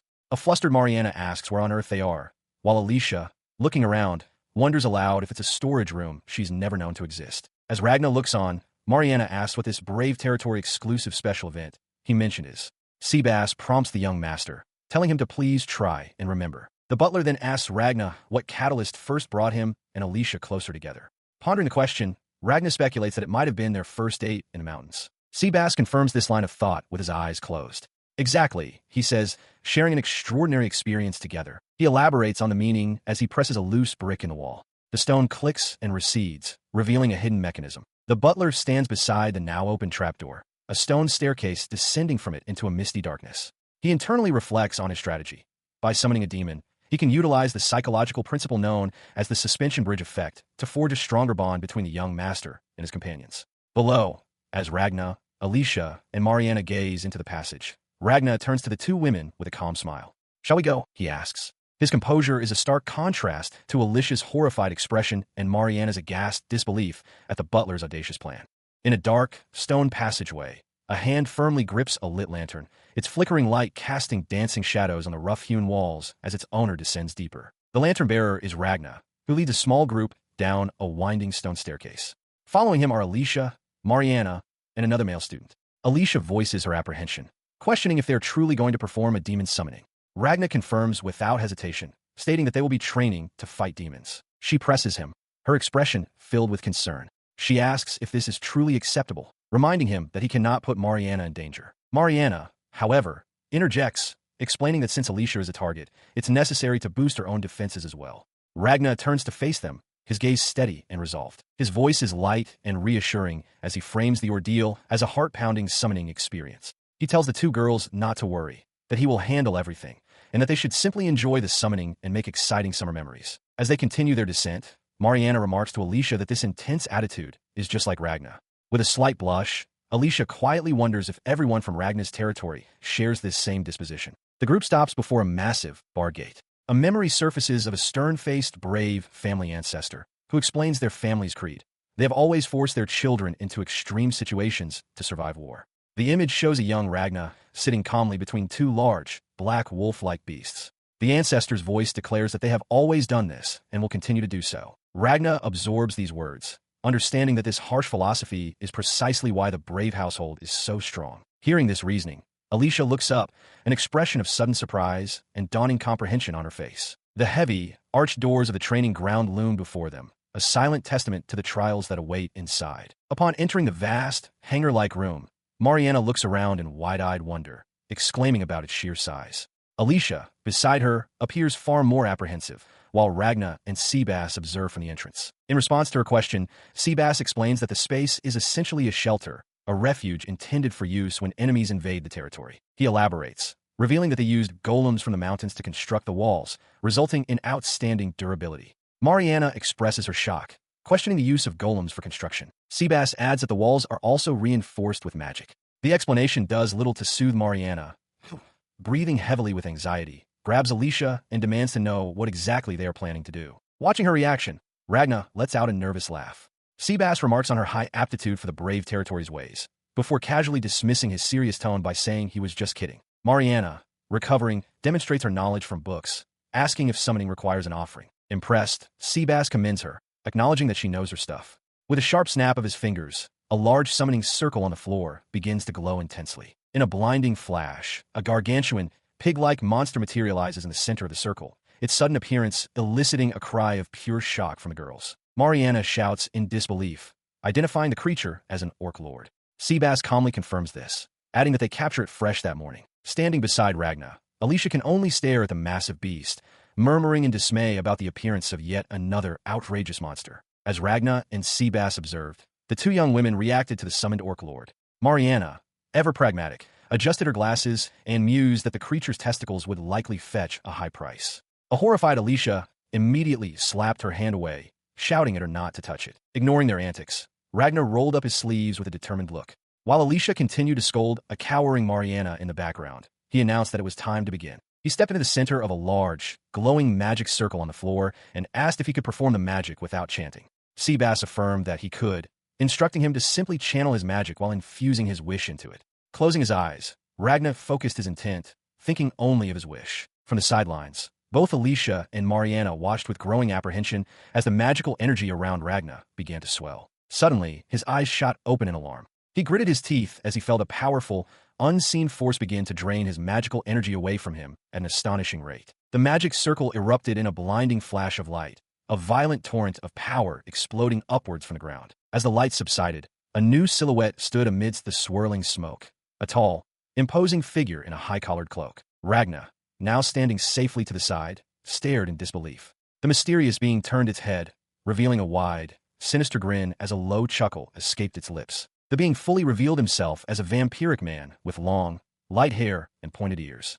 He announced that Ragna's wish had been received, mocking the reckless little brat for daring to wish for a duel. With a flourish, he introduced himself as the demon supernova, Amemo. The shocking declaration left everyone speechless. Ragna, Seabass, Alicia, and Mariana could only stare in stunned silence as the imposing demon loomed before them, a predatory grin fixed on his face. He stands frozen as the demon, Amemo, turns his back. With a casual shout of farewell, the powerful being vanishes, leaving Ragna and the others stunned by the abrupt departure. As the demon's presence fades, Alicia exclaims in disbelief that he ran away. Seabass, ever the historian, calmly notes that the brave family has defeated a fair number of demons in the past, though he seems to wonder if something like this has ever actually happened before. He remains bewildered, questioning what the demon could have possibly seen to make him flee. Mariana, however, is impressed, excitedly remarking that Ragna is apparently so formidable he is even feared by demons. She lets out a soft, amused chuckle, clearly enjoying the unexpected turn of events. Her amusement gives way to a more serious demeanor as she addresses Alicia, stating that it seems to be their turn next. From a small, ornate box, she offers something to Alicia. Inside the box lies a gleaming white agate. Mariana explains that it is a stone meant to protect the mind from the whispers of demons. She continues, revealing that this has been passed down through the generations in the Brave family, which has no shortage of enemies, specifically so that the lady of the house can be protected. Seabass's expression turns grim as he reinforces the gravity of their situation. He warns that any contact with demons is an extremely dangerous act. He hands the protective agate to Alicia, instructing her to keep it on her person at all times. She accepts it with a quiet acknowledgement. Holding the stone, Alicia turns to Mariana, her expression softening. She reassures her friend, promising to protect her. Mariana, flustered by the declaration, feels her heart begin to race as Ragna internally wonders if this is an example of the suspension bridge effect. She watches from the sidelines as Mariana steps into the center of the stone floor, clutching a book. With a deep breath, Mariana announces that it is her turn. Holding a glowing gem, Mariana begins her incantation, offering a piece of the mortal world to the restless dead of another realm. With authority, she commands them to come forth. In response to her call, a massive, monstrous hand begins to emerge from a summoning circle on the floor. However, it halts abruptly, frozen in place as an unnatural silence falls over the chamber. Mariana observes the subdued creature with a faint, confident smile, completely unfazed by its presence. Despite an initial struggle that brought her to her knees, she had persisted, shouting her command once more to complete the ritual. Watching from afar, Alicia wonders aloud what is happening. Seabass explains that the summoned beings are likely wary of Mariana due to her powerful holy attribute magic. The explanation makes sense to Mariana. She recalls her examination, where the principal, after assessing her power, had remarked on its crazy holy nature. With her turn complete, she passes the baton. Ragna, watching the proceedings, suddenly remembers her status as the saintess, a fact he had momentarily forgotten. Now, only one participant remains. A nervous blush creeps across Alicia's face as she murmurs that she is the last one. Noticing her anxiety, Ragna calls her name and firmly takes her hand. Alicia stiffens, surprised by the sudden, supportive gesture. She looks down at the glowing stone in her hand, a thoughtful expression on her face. Ragna and Seabass watch her quietly. Alicia muses aloud that, as a member of the Brave family, she probably shouldn't be using such an item. Ragna then asks if she would like to return it. Seabass interjects, assuring her that whether she uses it or not, they will respect her decision. After a moment of hesitation, she makes her choice, taking the stone from Ragna's outstretched palm. Seabass nods with a gentle smile, calling it a wise decision. With a slight blush, Alicia confirms that she will keep it. She then turns to Ragna, explaining her reasoning. She admits that she understands her current strength is insufficient, but vows that someday she will work hard enough to stand beside him as a true member of the Brave family. With renewed resolve, she asks him to wait just a little longer for her to achieve that goal. Announcing that she is ready, she prepares to begin the trial. As she prepares to step forward, Seabass offers a word of caution. He warns that becoming impatient for achievements and misjudging one's own abilities will ultimately lead to ruin. He continues, however, explaining that those who recognize their own shortcomings and continue to improve themselves will surely gain true strength. Taking his words to heart, Alicia closes her eyes and begins the incantation. She addresses the restless dead of another realm, ruled by hunger and thirst, and offers them a piece of the mortal world they seek. As she speaks the words, a glowing magical circle begins to manifest on the stone floor beneath her feet. She completes the incantation, but the air remains still. A moment of confusion crosses her face as she begins to wonder if anything is happening. Just then, a massive, shadowy hand materializes behind her, its long, claw-like fingers reaching forward. From a distance, Ragna and Seabass watch the scene unfold with grim anticipation. Before she can react, the monstrous hand lunges and seizes her own, enveloping the glowing stone she clutches. The gem erupts in a violent burst of energy, its light flaring intensely upon contact. Alicia gasps, her eyes wide with shock and pain, as a question forms in her mind. Is this searing flame the prize for the ritual, or something else entirely?